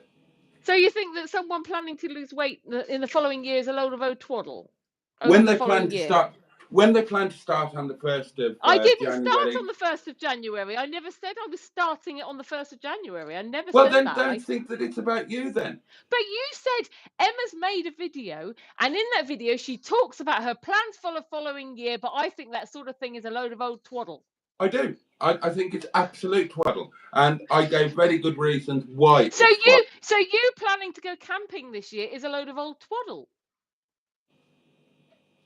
Because you're saying exactly the same thing as me. In 2025, I plan to lose some weight. In 2025, you plan to go camping. Why is mine a load of old twaddle and not yours? Quite simply because mine is season specific. I want to go camping when it's warm. So that's going to be in late spring or summer or possibly early autumn. You're taking it too personally. My point is that anybody who says that I'm going to lose weight in the future is lying to themselves and everybody else. Well, there's no way I can lose it immediately. I want to lose a couple of stone, so I can't say I'm losing the weight immediately. It takes time. So you can start immediately. I have started immediately. My problem with what you said was that you said you needed to get Christmas out of the way first. I didn't say that. You did. No, I didn't. You need to watch it. No, I didn't. My first video, I did not say that. No, I did not. And you can go, people can watch it again. Not once in my 1st of January video, not once did I say I wanted to lose weight, but I wanted to get Christmas out the way first. Well, you wouldn't say that on the 1st of January, would you? You said it before Christmas. No, I did not. I never said it, right? I said it's easy over Christmas to think, okay, I can have extra junk, but I never said I'm starting on the 1st of January. I never said I wanted to get it out of the way first. I did say on my second video, some people might say, oh, I want to give up drinking in the new year, but I want to get Christmas out the way. I didn't say I think that. I said some people might. Anyway, it's Well, all there out you there are for then. people to watch. So my But comments are addressed at those people, not at you. my point is, it Then was don't your worry about it. video. It wasn't, because you said Emma's laid out her plans for the following year, and I think that sort of thing's a load of old twaddle. Yeah, That's what you exactly. said. That sort of thing. Not you, not what you said. That sort of thing. Thank you for You did say thank that you for pointing out the fallacy of your argument, and that's okay. We are all your friends. We all forgive you for jumping to the wrong end of the stick. That's fine. It's okay. You're the one who jumped to the wrong end of the stick, because you assumed I was talking about the old-fashioned resolution of wanting to give something up. I never said I was giving anything up. I just said, Well, you ain't going to lose weight unless you give 2025? something up, are you? No, you can. You can lose weight by exercising more. You can lose weight by adjusting your diet. I'm not giving anything up in order to lose weight. Well, you said that you can't exercise more because of your physical problems, which is That's perfectly different for me. understandable. So I did explain what I'm trying if to you go adjust to. your diet, then that's another way of saying giving something up. No, it's not. Yes, I'm it not is. giving anything. No, it's not. What am I giving up? You're giving up some of the sugar that you intake. I'm reducing it. That's not giving anything up. Of course it is. It's giving up the bit that you don't eat. I'm not. It's not a resolution of giving something up. If you eat 3 Mars bars a day and you think, right, I'm going to lose weight by only eating 1 Mars bar a day, you're giving up 2 Mars bars. Right, and that's simple mathematics. This is a person who a couple of weeks ago was saying they're going to be giving up. What was it you were giving up? All carbs. You were giving them up. Now, I didn't ridicule you and say, well, hang on, you're giving that up. You're giving that up for 2025, did I? I didn't say I was giving up all carbs at all. You did say I that. I said that I was going to cut right down on gluten and that I was giving up. So you've given up some of the gluten that you were going to eat. I said that I was giving up white bread, and I haven't had a slice of white bread since that day. And I'm not ridiculing you for that. I'm not. Of course not, because I've done it. I said I was going to do it. I said I was going to do it immediately, and I've done it. And I've already done my thing. So you can't be criticising me that I've cut down on sugar. That cake looks lovely. Well, you're not having any. It's got gluten in it. But I've given my thing up. This isn't for me. This is for show and the little lemons. But I've given my thing up. Yeah, you've given your thing up. I'm not ridiculing you for wanting to cut down on gluten. I'm not ridiculing you either. I'm your friend. I'm supportive. It doesn't sound like it. And I'm on record. I am on record as saying that I'm convinced, 100% convinced, that this time you will do it.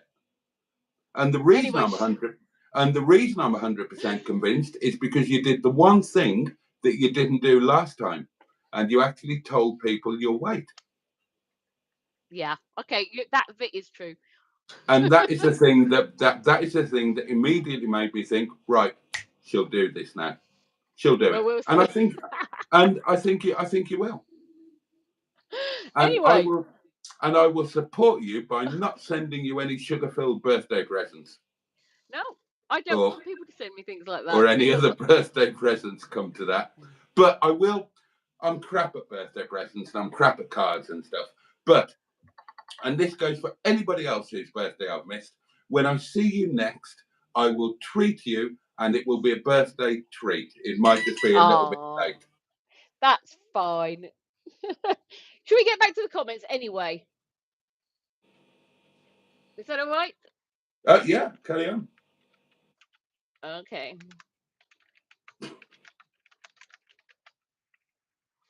So, I don't know where we were now. Hang on. Well, Carol C is saying that the Bridgewater Canal breached and left boats in the silt. And I had to read silt twice.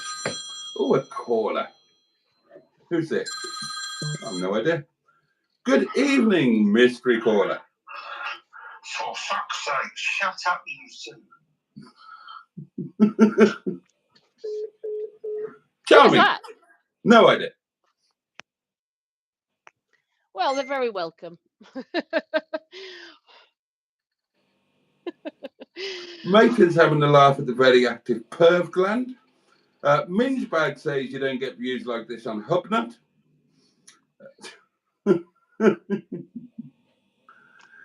Are you up with the comments yet? You anywhere near? Yeah, I found it now. Dave Okay. Smith isn't happy with Greenwood. Oh, because she gave him the wrong number, apparently, so he thought. Richard said, Boaty's like a homing pigeon. I'm not that bad, really, Emma. My geography is okay, says Poppy's Travels.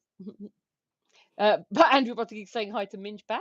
Good day, Andrew B, says Mingebag for life. So clearly, Mingebag for life is from down under.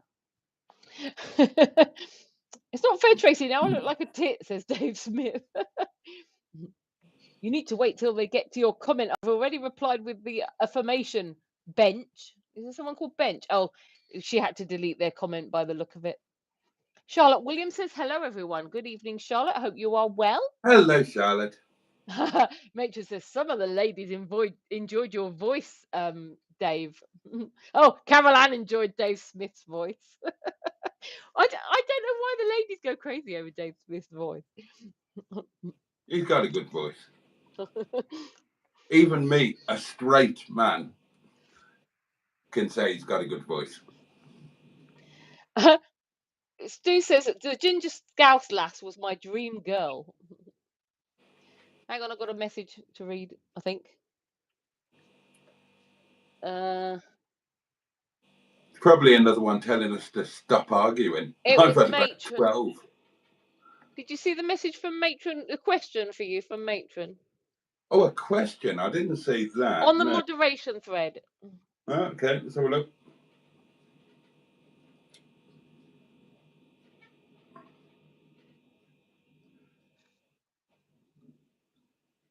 While you're looking for that, I'll continue.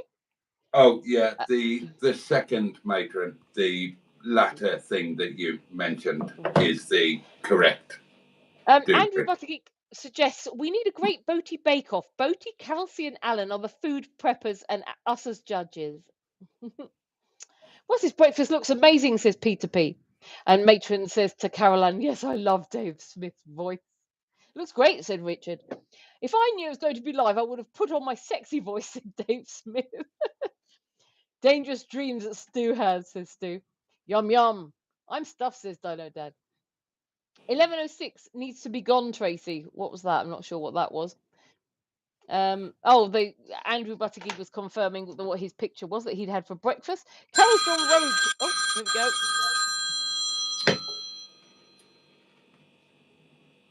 Good evening, mystery caller. Hello. Hello. Is that Diane? It is Diane. Yeah. Diane. We knew. How are you, my lovely? Oh. Something strange happened on my phone. Oh, I was ringing in because the comments keep saying, stop arguing. We did about 5 We're minutes not arguing. ago. We finished that. You're still going. So I'm ringing in with love and peace because it's Emma's pre-birthday evening. It is? Yeah. So stop bloody arguing and give Emma love and peace because on Monday, when it's your birthday, we'll be doing the same. Yeah? It was a disgustment, not an argument. No. That's what I had with my mother. We had disgustments. They're somewhere in... Yeah, I've had disgustments with many people, but it's Emma's pre-birthday evening. I'll be nice to her at midnight. Yeah, well, start now. For God's sake. Diane, we're besties. It's all in jest. So leave her alone, crack on with the comments, and I told you, Boaty. I'll ring back when it's Emma's birthday, but stop giving her a hard time, for goodness Yes, miss. I will do, miss. Sorry, miss. Well, yeah. And I'm saying that on behalf of the whole community. I understand, miss. I'm very sorry to you and everybody else in the community. I should. You're right, miss. I've got a bigger spatula than the matron. Oh gosh, is it going to be bare bottom, miss, or can I keep my underpants on? Nah, bare bottom. Oh no!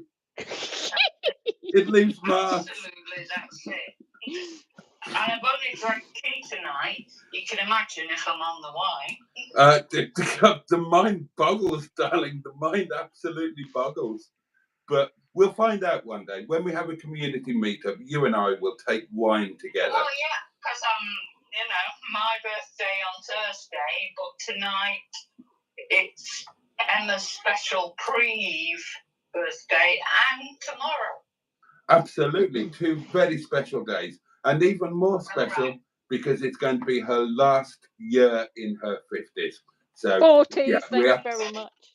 We absolutely need to celebrate that. So she's gonna sit on my head next time she sees me. Yeah, I know. You're going to leave Emma alone and yes, miss. Start being nice. Yeah, I am, miss. Yes. Sir. Thank you, miss. Yes, miss. Yes. No, miss. Thank you, miss. Thank you, miss. Yes. All right, miss. Thank you. Thank you. Thank you, miss. Diane's doming Boaty. Did you enjoy being dommed by Diane, Boaty? I've never felt more like a bloody naughty schoolboy. That told you. It did tell me. I've been told by about 12 people. I know. There's a lot of feisty women in this community at the moment. It was a bloke who rang in, wasn't it?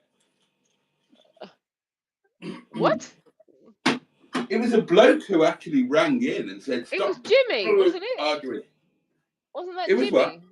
That was Jimmy, wasn't it? Yeah. Oh. Oh God, it's shot down to the end now. You're my best friend. We're besties, really. He just likes winding people up, and I like to try and give it back to him, you know. God, where are we on here? Oh, Christ only knows. I've lost the plot. Right, I'll have to go from here because I can't see anything higher than this, but I think we're about here anyway. Diane says, "Oh, Dave, love a narrow boat. Would love to be there. You sound lovely." Have we had that one? Smoke me a kipper, says Stu. I was thinking the same, Diane, says Carol Ann. On a long, thin boat, says Andrew Buttergeek. We like a pervy matron, says Peter B. Very active perv gland, says she's laughing at that, matron is. Mingebag for Life says, you don't get views like this on Hubnut. Not happy with you, Greenwood, says Dave Smith. It's the number he gave me to give out, Dave Smith, says matron. Boaty's like a homing pigeon. Dave, wind her up, says Stu. I'm not that bad, really. Oh, I've read that bit. Okay, sorry about that. I must have missed those before because I hadn't seen those before. Ginger Scouse, who read that bit. God, hang on. Bonnie Langford. Oh, yeah. Is Bonnie Langford alive and still small, says Dino Dad. Spot the difference game with my chicken curry meal photos, says Carol C. The rules for... I like this from Andrew Buttergeek. The rules for Dish of the Day are suspiciously similar to That's My Pilchard. I refute that. I utterly refute that. Our pilchard's the same as sardines, says Diane. Bonnie Langford is gross, says Richard. Hang on, Little Lemon's moving. Right, Little Lemon is moving. I'm going to have to pop and see him. So can you see where you are in the chat? And I'll be back as soon as I've just resettled him. No, I haven't got a clue. God knows. I have to go to him, so I'll see you. Yeah, in a minute. You go. That's fine. Right, I think we might have done these. Oh yeah, we're about here, aren't we? We're about here. That, yeah, right. Okay.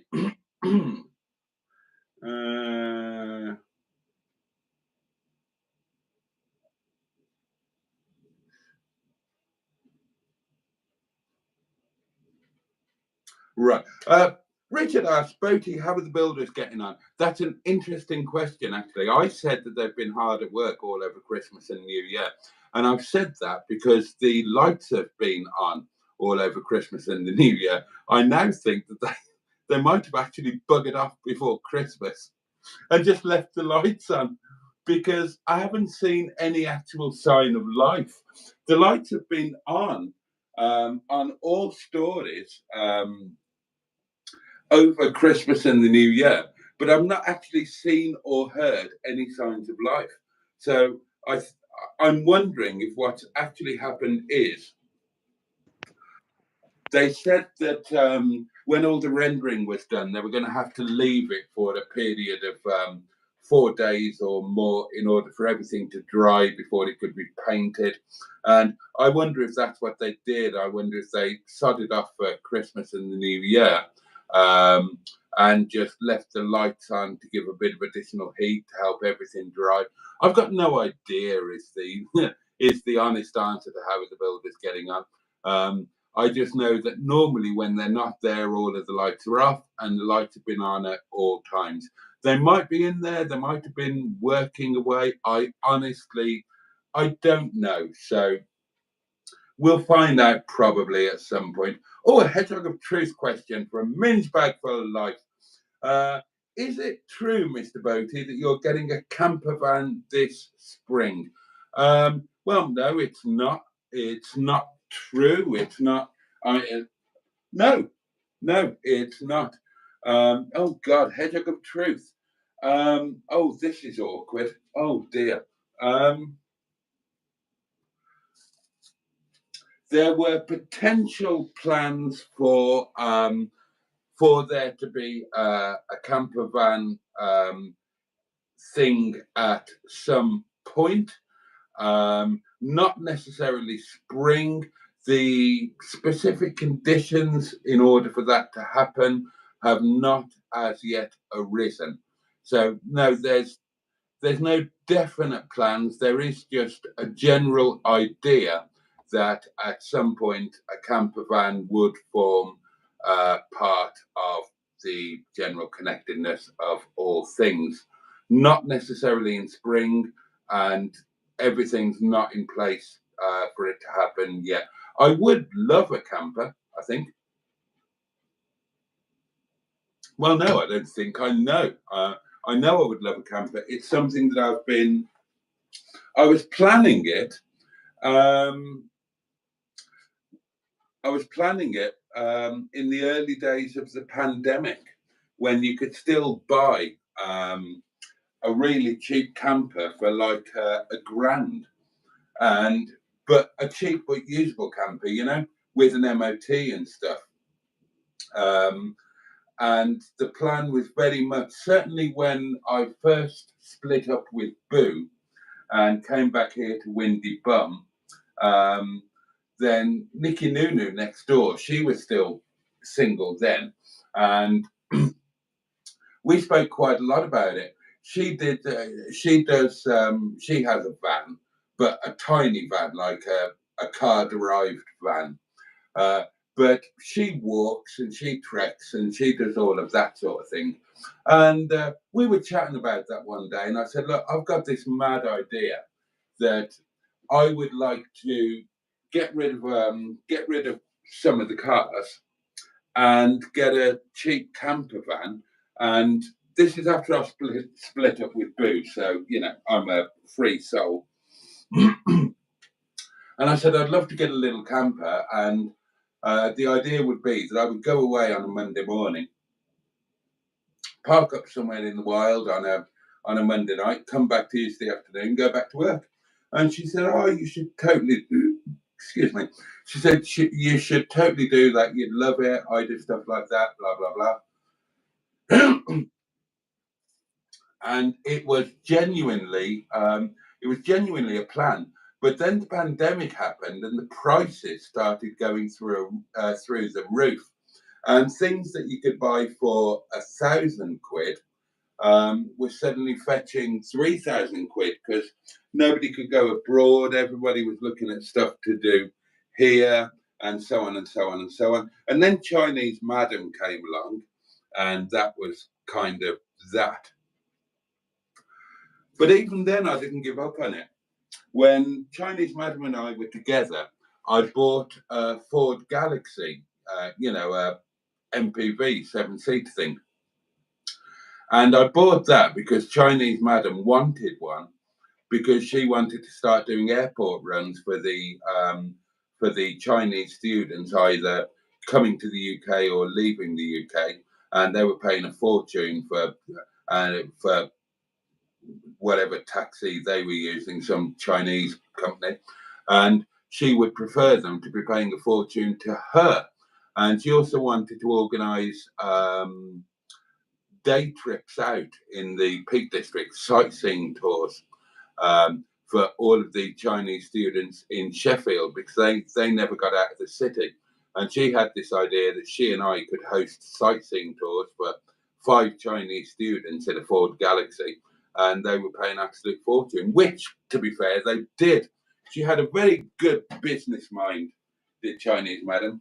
I always said she had a cash register where her heart should be. So when Chinese Madam and I came to an end, I still had a Ford Galaxy. So I then had the idea of turning the Ford Galaxy into a mini camper.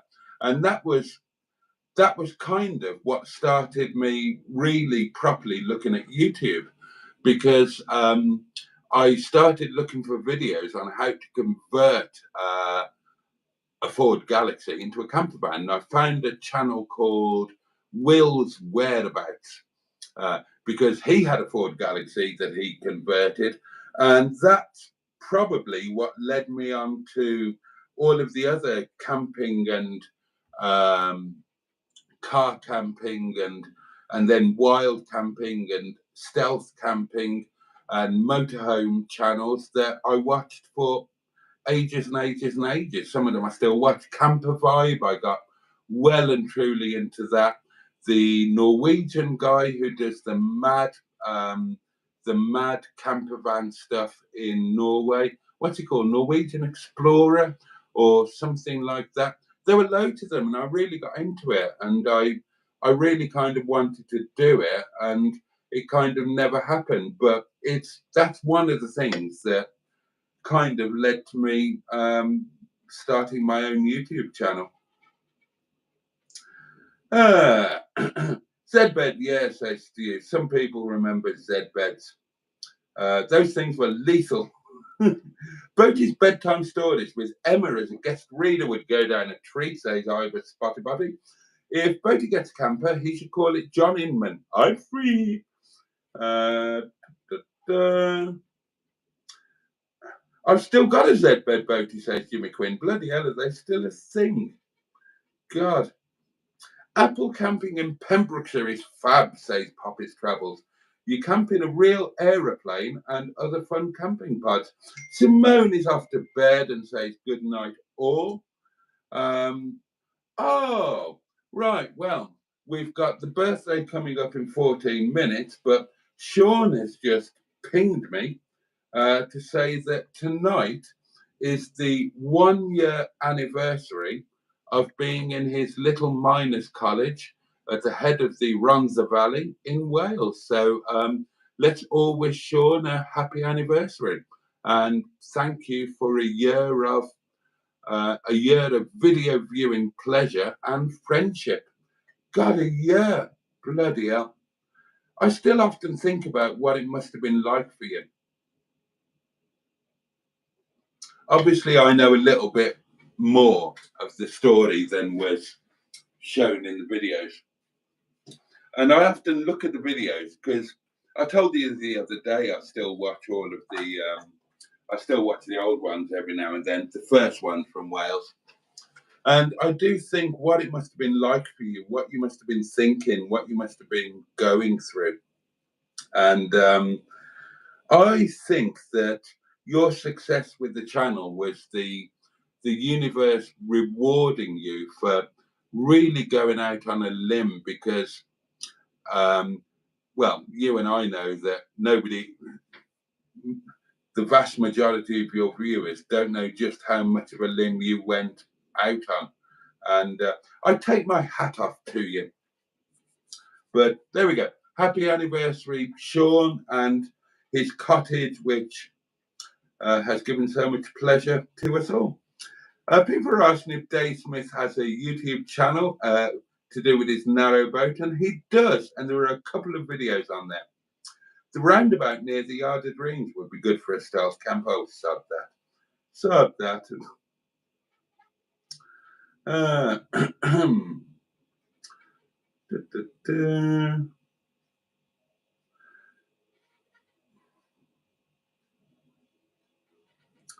Sean the Prawn says agree to disagree. Emma's birthday been nice. I'm always nice. It's not a domestic. I feel for Hedgie. Good evening, Pete, says Buddy and a very good evening to you.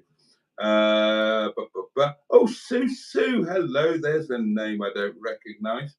Debbie Daydream is back and says the best camping I ever did was in Australia. Blimey, Australia, eh? Oh, Charlotte is with us. Hello, Charlotte. That's oh right, okay. Diddly do.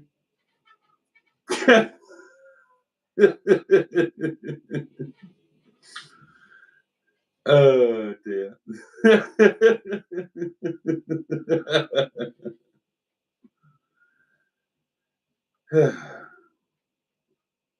I've learned not to talk about women's weight, says Russ. Yeah, well, that's a fairly safe bet. Sue says, I can't imagine Boaty cycling. His legs are like pipe cleaners. Well, that's because the muscle isn't there anymore. When you don't exercise it, the muscle disappears and you're just left. I used to have, I never had big calves.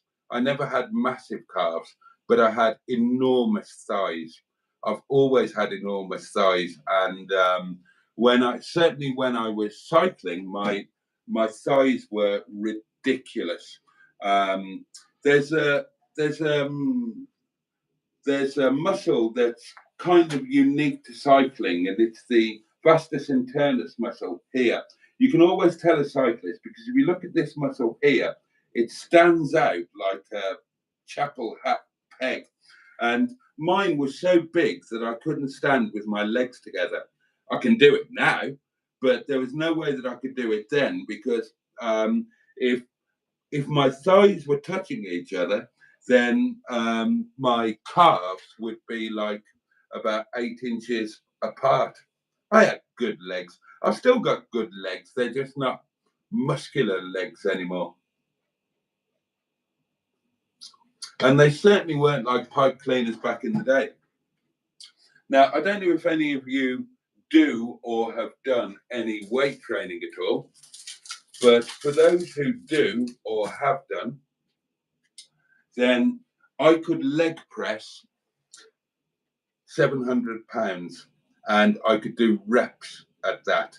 So that'll give you an idea of what my legs were like. Or it might give you no idea at all if you've never done any weight training because you won't know what the hell I'm talking about.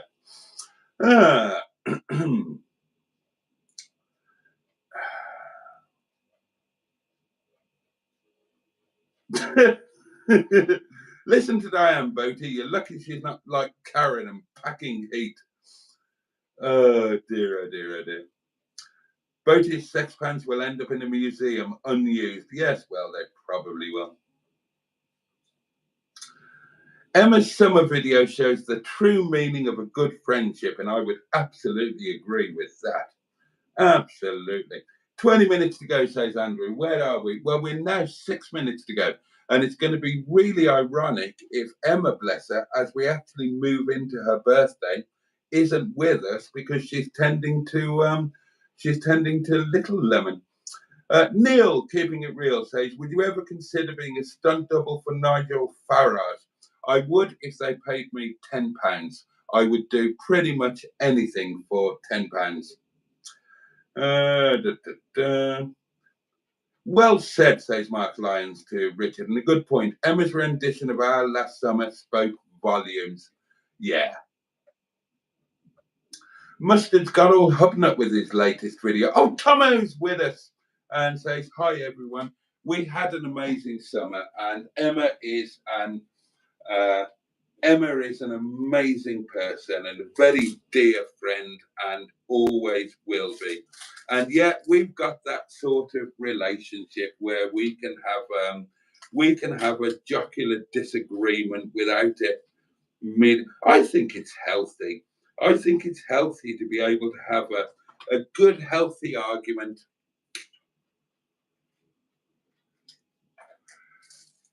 without any offence being taken, and it's all done between friends and all of that sort of thing. Tomo hasn't been on for a while, and he's had a shitty week, to be honest. Oh, sorry to hear that. Sorry to hear that. Oh, blimey. Lost his grandmother, and 2 days later, the wife lost her brother, so not good. Oh, definitely not good. Really, really sorry for the losses there. And doubly difficult for you to have your own personal loss and then to have your wife's loss, which of course will be a loss for you as well. Very, very difficult. I'm so sorry. Thanks for the nice words, but that's life. It can be shit sometimes, but you got to keep pushing. A lot of truth in that. That was my mother's thing, that you've just got to crack on. You've got to get on with it. Emma's birthday in 12 minutes, says Carol C, except it's now 3.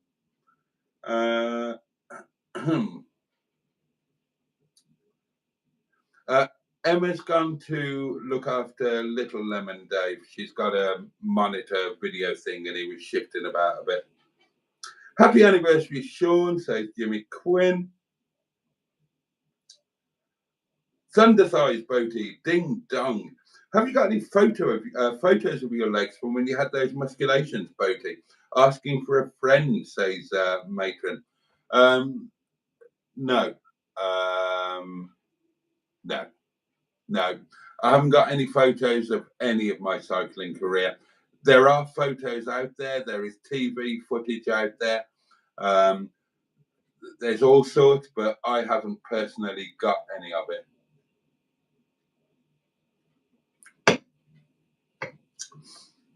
Are you Farage's gay brother? Asked Bench. And yes, I am.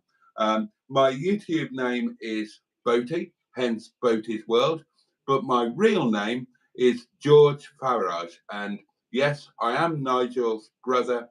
And yes, I'm not gay at the moment, but I'm potentially going to be on the 1st of March. So well spotted.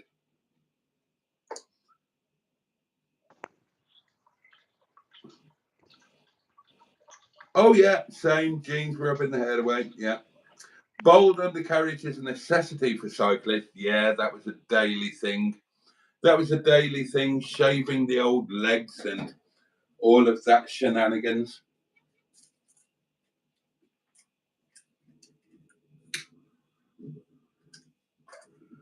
It did mean that your legs looked amazing. When you were training and you went past the shop window, you always, well, I did anyway, and I'm sure everybody else was the same. If you were going through a town or a village and there were shop windows, the big old shop windows, and it was summer's day and you were all oiled up, then you'd always look in the shop windows and you'd think, yeah, looking good. Mustard has just been watching Frankie Howard and says hello, and now we have a phone call. Good evening, mystery caller.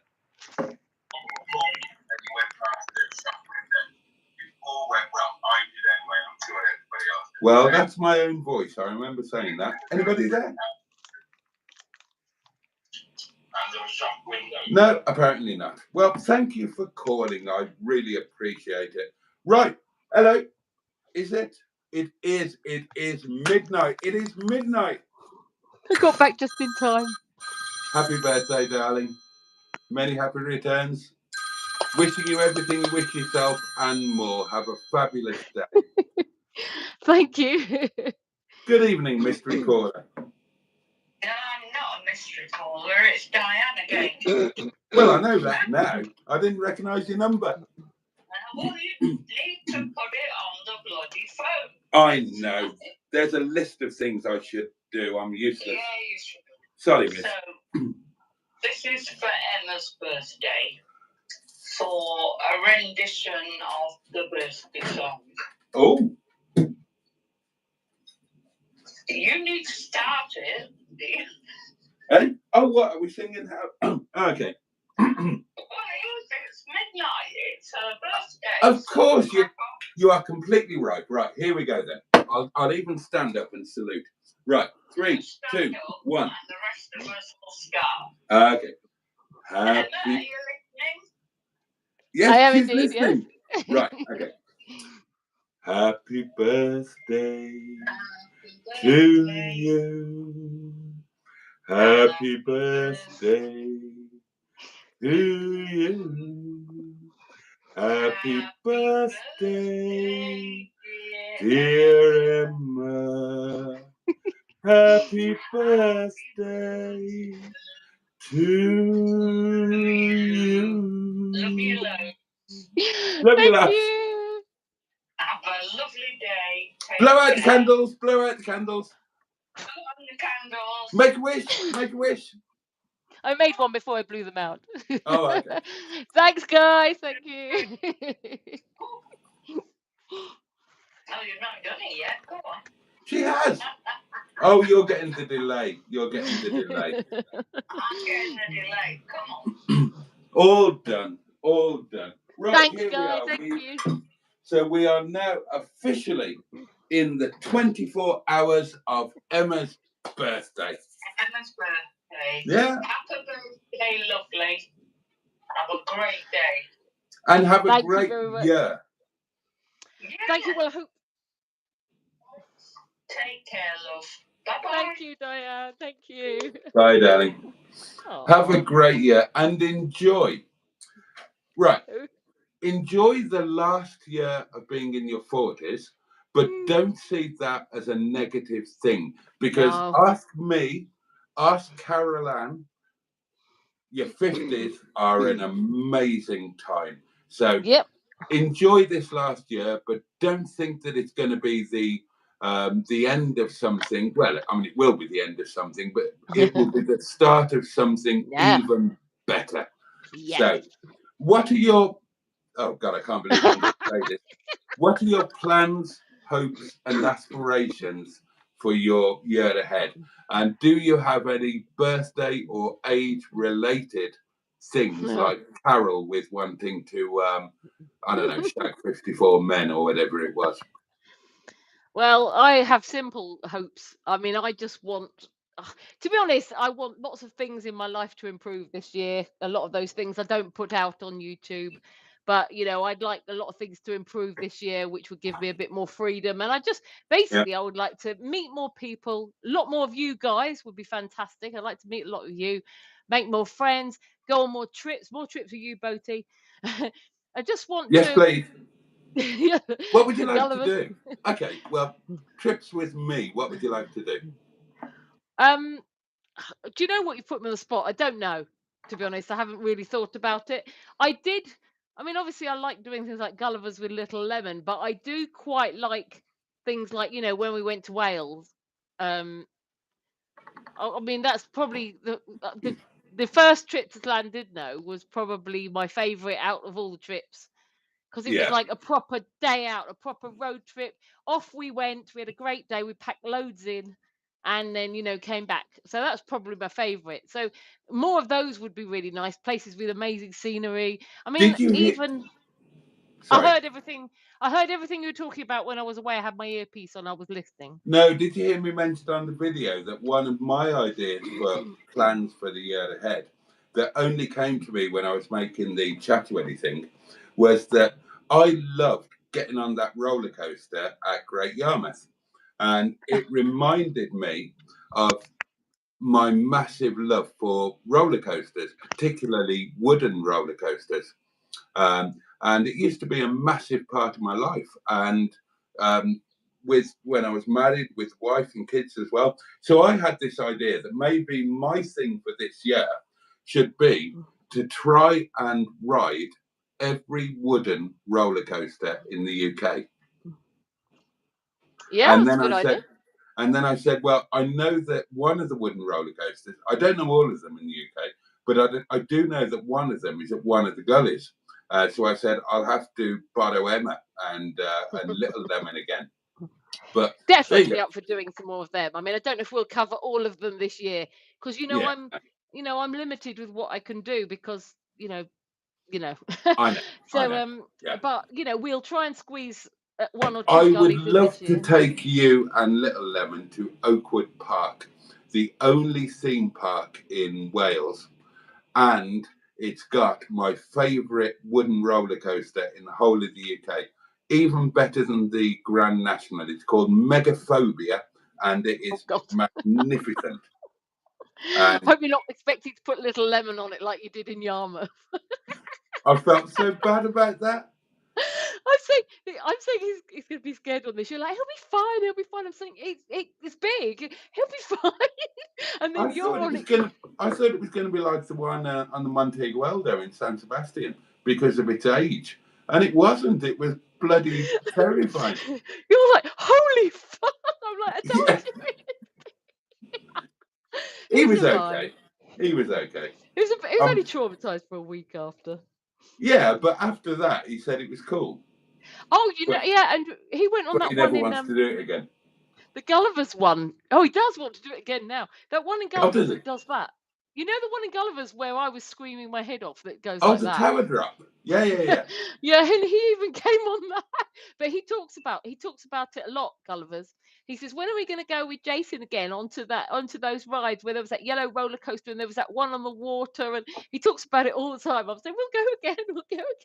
Oh, my favourite place in the world. We need to do that. We definitely need to do that. Yeah, so we'll just see what happens, obviously with my situation and everything. But I think, definitely let's do some things over the summer, Summer's going to become our thing, Yeah, maybe a little bit of spring, a little bit of autumn as well. Yeah, I mean, if I could, I would be thinking about planning some things, soon. But I can't at the moment. But I know. But I want to, we're definitely going to do more things, and my situation can't remain as it is forever, surely. Hopefully not. But yeah, I mean, I like it when we get in the car, whatever car we pick, we go off somewhere, have a fab time, come back, have a live stream, talk about all the fun things we've done. That's why I think I like the first Landed No. I like the second when we did the Airbnb. I mean, I'd like to stay. Do an overnight. I tell you where I still want to go, and again would be fantastic if the weather was crap. Is Llandudno Lighthouse. I would love to stay there. I would really love it. So next time we have the opportunity, we should think about that, because I think, especially if you think about that, if it was wild and wet, that would be amazing. The weather. Yeah, because you feel like there with the sea crashing up against it and everything. So something like quirky stuff. I do love quirky stuff. So staying in a quirky place, like the lighthouse, or a quirky like boutique sort of hotel or something.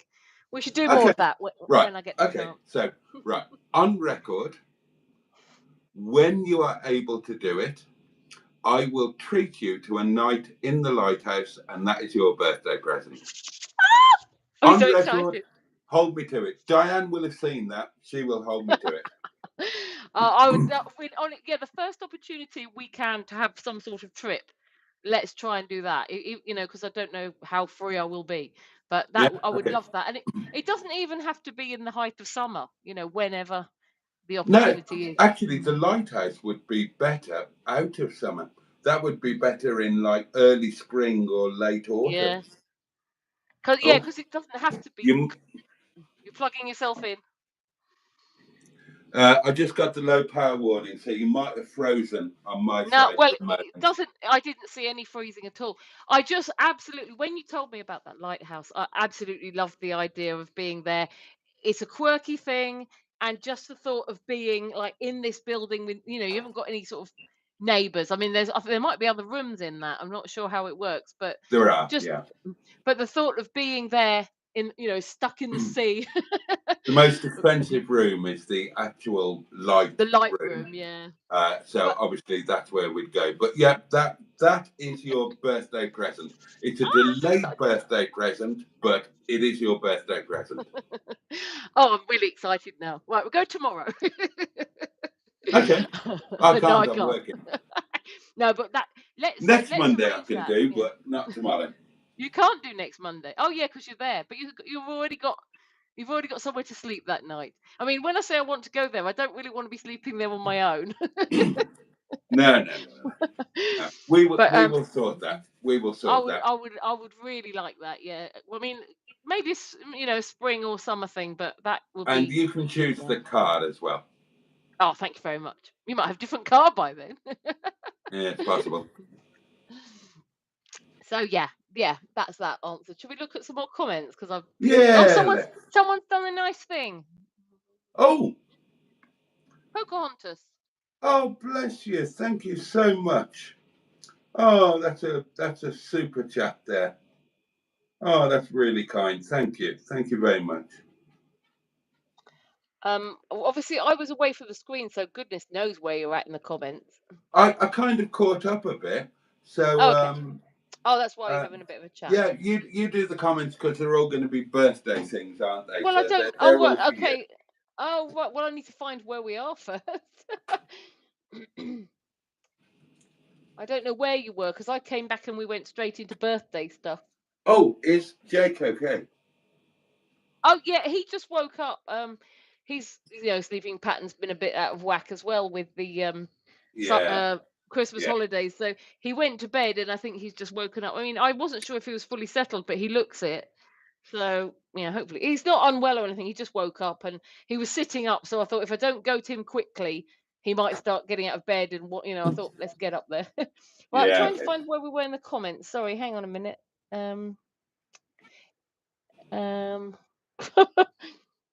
Gosh, I absolutely have no idea.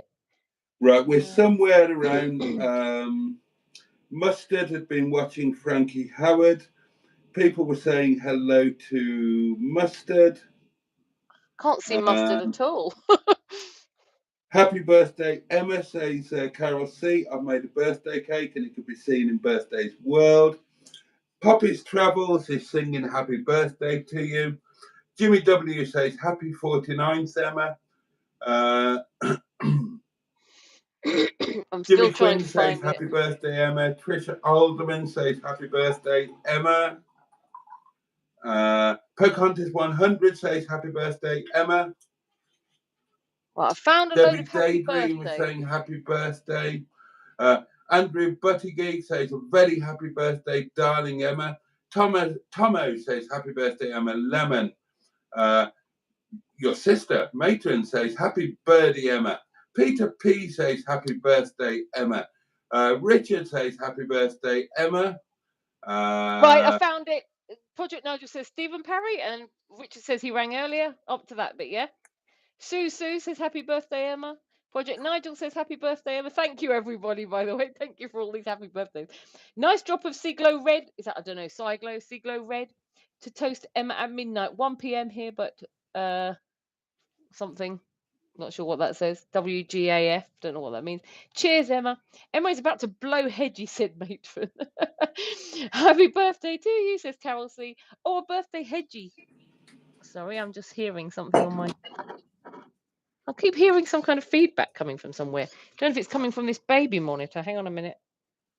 Might have volume up or something. Would help if I knew how to work it. Well, keep going anyway. Birthday Hedgie. Keep up, Boaty, says Peter P. Stratospherian says happy birthday, wish it and kind wishes. Happy Hedgie, says Peter P. Happy birthday, beautiful, says Tomo. Thank you very much, Tomo. Oi, bench, says Peter P. Not sure what that means. You've frozen on my screen, Boaty. Are you still moving? Yeah. Boaty, right. If you just frozen, you're frozen on my PC, but not there, so that's okay. Goodness gracious, says Richard. Dad Smith says happy birthday, Emma. Carolyn 59, thank you very much. Happy birthday, Emma. Matron says, I allowed that one from Bench as he wanted so much to mention something. Yeah, thank you. Happy birthday, Emma, says Dave Smith. Chris Alderman. Are you related to Trisha Alderman? Happy birthday, Emma. Thank you very much. Jimmy W says, myself and Carol Ann didn't get this treatment. You need to do live streams with Boaty, and then you get the treatment. Dave Smith says, no more calls agree with Tomo. Says, last year the 40s. Damn, looking good for it, Emma. Oh, thank you very much, Tomo. Someone's done a nice thing. Boaty, someone's done a nice thing. Oh, Pocahontas. Dave Smith, thank you so much. And Pocahontas 100, again, thank you so much. And Andrew Buttigieg has sent loads and loads of hearts and cakes and party poppers, loads of them. Oh God, Matron's been deleting all sorts. The goodness knows what's going on there. Tandem cycle trip, Boaty and Emma, says Susu. God, voted. Well, I was going to say Boaty would be doing the cycling, but I did a good job on that monorail when we had to cycle around it. I didn't realise we had to cycle it when I agreed to go on that monorail. But legs all I can say to that is watch this space. Interesting. There are plans. For what? A cycle trip. Oh, but not involving you. I talked about it on a video. Okay, that's right then.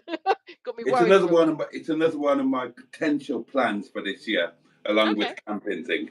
It's youth hustling, getting back on a bike and going on a youth hustling tour. A very small one. It was another one of my chatty things. Richard said, Boaty, you didn't exceed the height restrictions. I'm not sure what that was about. Maybe something you talked about. Probably at Gullies. And no, I didn't. I was okay. Oh, right. Little Lemon just about managed, didn't he? We were like, is he tall enough? He's just about. Yeah. Stand on your tiptoes, right?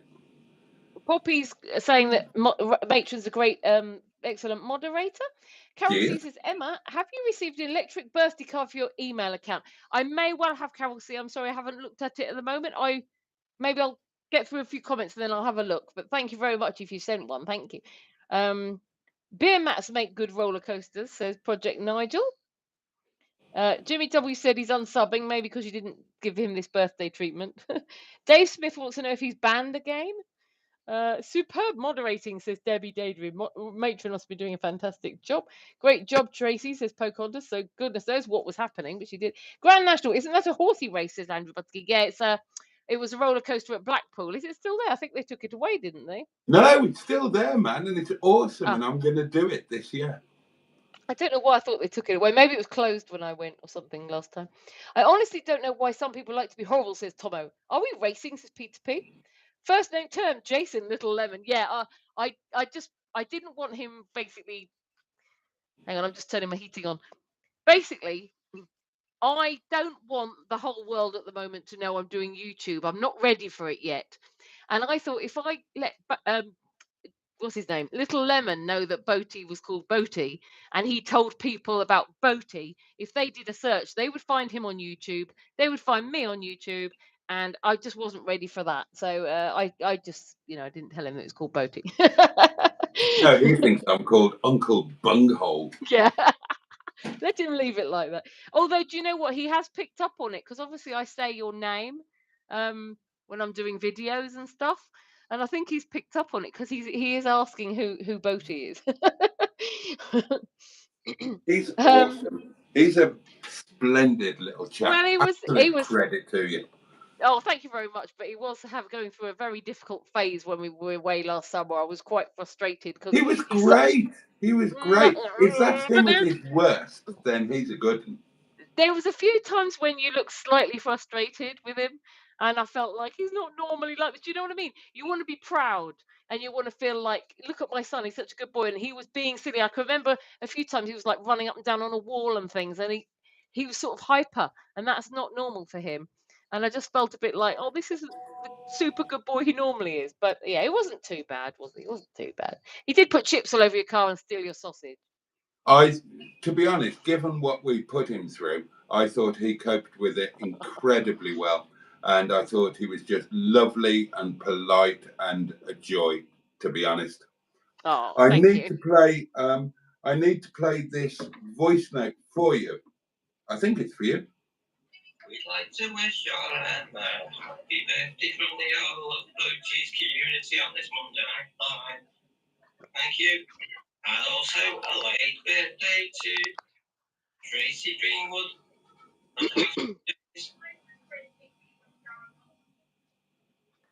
There you are. And also, I don't know if you said this, but also happy birthday to Trisha Alderman. Oh, happy birthday, Trisha. And Bernard, if you're watching. So happy birthday to both of them. Happy birthday, Trisha Alderman. If you're still here, very happy birthday to you, because of course it is your birthday as well now. And Bernard, if you're watching, and anybody else whose birthday it is today, happy birthday. What a wonderful day to, have a birthday. Yeah, totally. If you haven't watched my video earlier.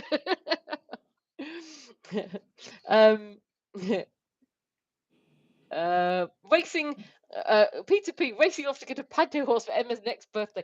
Josh Homan says, good to be here. Happy birthday to Emma. Be blessed. Thank you very much, Josh. Oh, I'd love doing this live stream tonight, getting all these happy birthdays. I'm feeling very important. Boaty's starting to look a bit like Michael Portillo, says Project Nigel. Had a glance. Oh, Matron's talking about something else.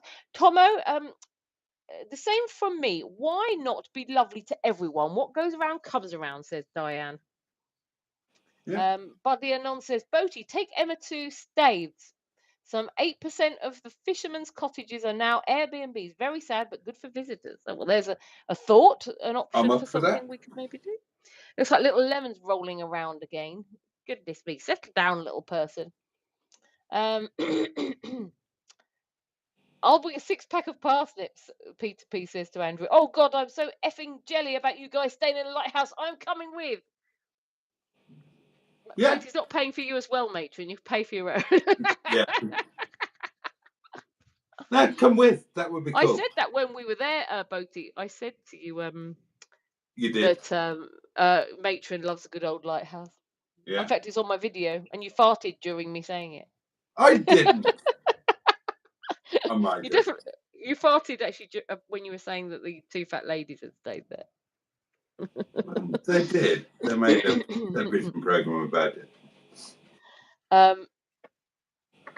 And can I just apologise to anybody who has been adversely affected by my bottom? By your bottom, huh? That's everybody then. I'd love to be a lighthouse operator, says Tomo. Left alone, away from it all. Yeah. A building in the shape of Boaty, says Andrew Butterkey. It's a really strange noise, and I can't work out what it is. I think it's my chair. Hang on. Yes, it's my chair. I was wondering what it was. Richard said, Mustard, did you nail those mice yet? Oh, God. I like the sound of that. Have noticed regarding Staithes, says Matron. The moustache is still on his bum, says Dave Smith. Oh, Podcondas, really good of you, says Tomo. It was. Diane Sturdy says, I will have seen it, and as it is my birthday on Thursday, I'm coming as well, or dare me not to. Seen what? I'm losing the presumably the lighthouse, and yeah, you're all welcome. Well, I don't know how many rooms are in it. We might have to really squeeze in if a lot of people come. Yeah. It'd be fun. They won't come. They always say they will, and they never do. It's only the select few who actually go through with it. You did. I have. Yeah, but I'm mad. Has. Not many more do. Mice are nice. They're pea, not so much, says Andrew Buttergig. And then let me scroll down a bit more carefully. I ate the mice, says Project Nigel. And it's shot to the end, so can you take over, please? I'm going to have to get a new device to read these comments on, because I do get really annoyed with it constantly. It doesn't shoot to the end on a phone, only on the PC screen. Well, people are asking about birthdays. Mustard is asking if anybody would like some mice sausages. Matron's putting out some links. Boaty says, Dole for life. Is it true your natural scent is like sugar puffs? I've got no idea. Ask somebody Okay. who knows me. Can I just say, as it's my birthday, if anybody isn't already subscribed to me, I am YouTube the Emma Lemon with 2 N's, and yeah, it'd be a lovely birthday present to get my subscribers up a little bit. So yeah, because this is Boaty's channel we're on at the moment, but this is mine. If you want to see more of me, that's where you'll find me. Please do subscribe to Emma. Emma puts out amazing content. Oh, thank you, and Boaty. she is so close. She's got the watch hours. Oh, hang on. I have the watch hours, but I need currently I need 51 more subscribers, and then Down you to can get 10% custom of emojis battery from me. there. So yeah, do subscribe because watch hours are there. She needs a few more subscribers and she can do some wonderful things. And I've only got 10% of portable electric telephone left. Are you not plugged in? No, I thought I'd wing it tonight. Can't you plug it in now? I couldn't be asked, and it's time to go. It's All midnight. You can carry on. You do a birthday after party on yours. Well, no, I can't because I mean, briefly I will, but they're back to school tomorrow. I have to be up, and normally I have to be up, but because we've had Christmas holidays and I'm out of routine, I don't want to be super late, and well, I've been having insomnia till 4 or 5 a.m. But if I do the after party, it takes me a while to wind down from that. I'll do it for a little bit, but not long. Okay, well, in that case, then it is 27 minutes past midnight. We will finish this live stream at past. So start saying your good nights. We will whisper in the comments. Get yourself over to Emma's channel immediately afterwards. Not yet. Subscribe. Be sure to subscribe. And there will be a short This is my channel. after party and further birthday celebration. It will only be a very short one. I will be live myself again tomorrow night at 11 o'clock. The birthday celebrations for Emma will continue along with anybody else whose birthday it is or whose birthday it's going to be. So don't miss that either. Don't know what's just happened to my PC. It's just switched itself off. So I now can't read any comments. It's just switched itself off. What's it doing? So you'll have to do the comments now. Okay, Andrew is wishing Trisha and Bernard a very happy birthday. Oh yeah, and my happy birthday wishes to the lovely Trisha and Bernard. Oh, excuse me. We should all go on a weekend to Amsterdam. Would be mental, says Tomo. Oh, count me out of that. Count me out of that one. Oh dear. Hi, I am Milk, says Mard Kodak. Good evening to you. Night all, says Debbie Daydream. An absolute pleasure again. Happy birthday, Emma. Have a lovely day. Trish, you deserve it. You're a lovely part of the community, and I totally agree with that. Happy birthday, Trisha. Hope you have a fabulous day. Lighthouse is a toil. You can sleep standing up.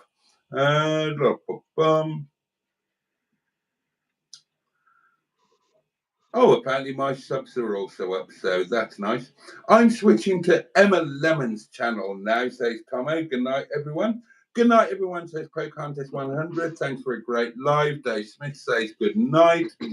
Everyone go here in 4 minutes, says Matron. 1 minute now, and gives the link to Emma's channel. We're caught up with the comments. Trisha is off to bed. Got to be up early. Good night. Stratospherian says good night. Diane is sending love to everybody. Jimmy W, bless you. I just want to say, because it's time to go now, I just want to say a massive and heartfelt thank you to you all for being with us both tonight and celebrating Emma's birthday. I want to say a massive Emma. Oh God, really? I want to say a massive happy birthday to Emma. Thank you. Whom I adore beyond words. Thank you for an amazing year last year. Thank you for tonight. Thank you for hopefully the year ahead. Thank you for being you. Thank you for being part of the community. Thank you for your channel, which I enjoy. You are one of the very few people whose videos I actually watch. Oh, I'm honoured. You are. I say I watch other people's. Most of the time I don't. I actually watch yours. Oh, thank I you. probably shouldn't, because it leads to arguments and I get told off by Diane.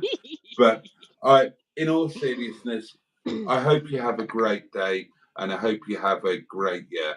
And Thank my you. birthday present, that wasn't a silly thing. That is actual. Oh, I'd love that. I really want to do that. We're definitely doing that this year. Whenever you can, we will do it. And Yeah. after next Sunday, when I empty the box, then the next box will be for Emma's birthday thing. How exciting. So I really want to do that. I'd love that. And it would make great film too, wouldn't it? It'd be a really interesting film to make. Yeah, let's totally do it. It's not decked out really boring inside. They've made it really interesting inside, haven't they? I've looked on the internet. It's not just like a really plain old boring room. They've done it all fancy, like interesting, a bit quirky. Well, I like that. There you go. That will be our feature thing, and if you like, we can try and catch up with Gary and Casey. Oh yeah, and do a continuation from. We can meet a couple more as well, so we'll end up having a whole collection. Yeah. You might actually meet some next week that you'll want to catch up with as well. So we'll end up with a whole collection of people in Llandudno that we want to catch up with. Oh, how cool would that be? How cool would that be? Okay, right, Ems, I'm going to hand it over to you to say goodnight. Well, tell people to head over to your channel, and well, thank you so much for all the birthday wishes. I can't believe how many there were. There was quite a lot there on the screen when I came back from Little Lemon. It's so lovely, to have met all of you last year, and to have had share. Basically, I'm sharing my birthday with you because I won't be doing this tomorrow night. I'll be in bed early tomorrow night. So yeah, thank you for joining with my little birthday celebration. Thank you so much for subscribing and watching my videos, or just all the comments whenever I've been on these live streams, all the nice things. Thank you to Diane for having my back. Thank you, Boaty, another wing woman. Yeah, I've got these wing women. Thank you, Boaty, for having me on tonight and for introducing me to this madness and your friendship, and for taking me to all those wonderful trips and taking me to Llandudno this year, because we've already planned that now. Just thank you, everybody. Thank you, Matron. Of course, she's my sister, for being Matron and putting up with me for 49 years because she hated me when I was a kid. Yeah, thank you so much. And I will see you. I don't know when I'll see you on another live stream. Well, probably. Well, I don't know. Don't know when I'll see you on another live stream just yet, but it won't be long. But I will see you on videos, Chatuary videos every day. So yeah, come and chat to me in the comments there. But in the meantime, if you whiz over to my channel as soon as it's finished, we'll have a very quick after party before I have to go to bed. But until then, it's good night from me on Boaty's World. There you go. And on that note, because I've got 2% of battery left, let me just thank you all again for tonight. Let me wish you all a safe and peaceful night and a good day ahead. I hope there's some pleasure and joy to be taken from it. And I tell you what. The candle will be relit here at 11 o'clock tomorrow night. I'd love you to join me if you can. Happy birthday, Emma, once again. Do get over to her channel. My channel. Subscribe. Emma Lemon. I will see you tomorrow night, 11 o'clock. And have a safe and peaceful night. Take care of yourself. Take care of those that you love and who love you. And much love from me and much love from the birthday girl. And we both look forward to seeing you somewhere on the internet next time. And on that note, pachu, and indeed a big birthday. Bosh. Oh, yeah. Bosh. Night, darlings. Night. Bye.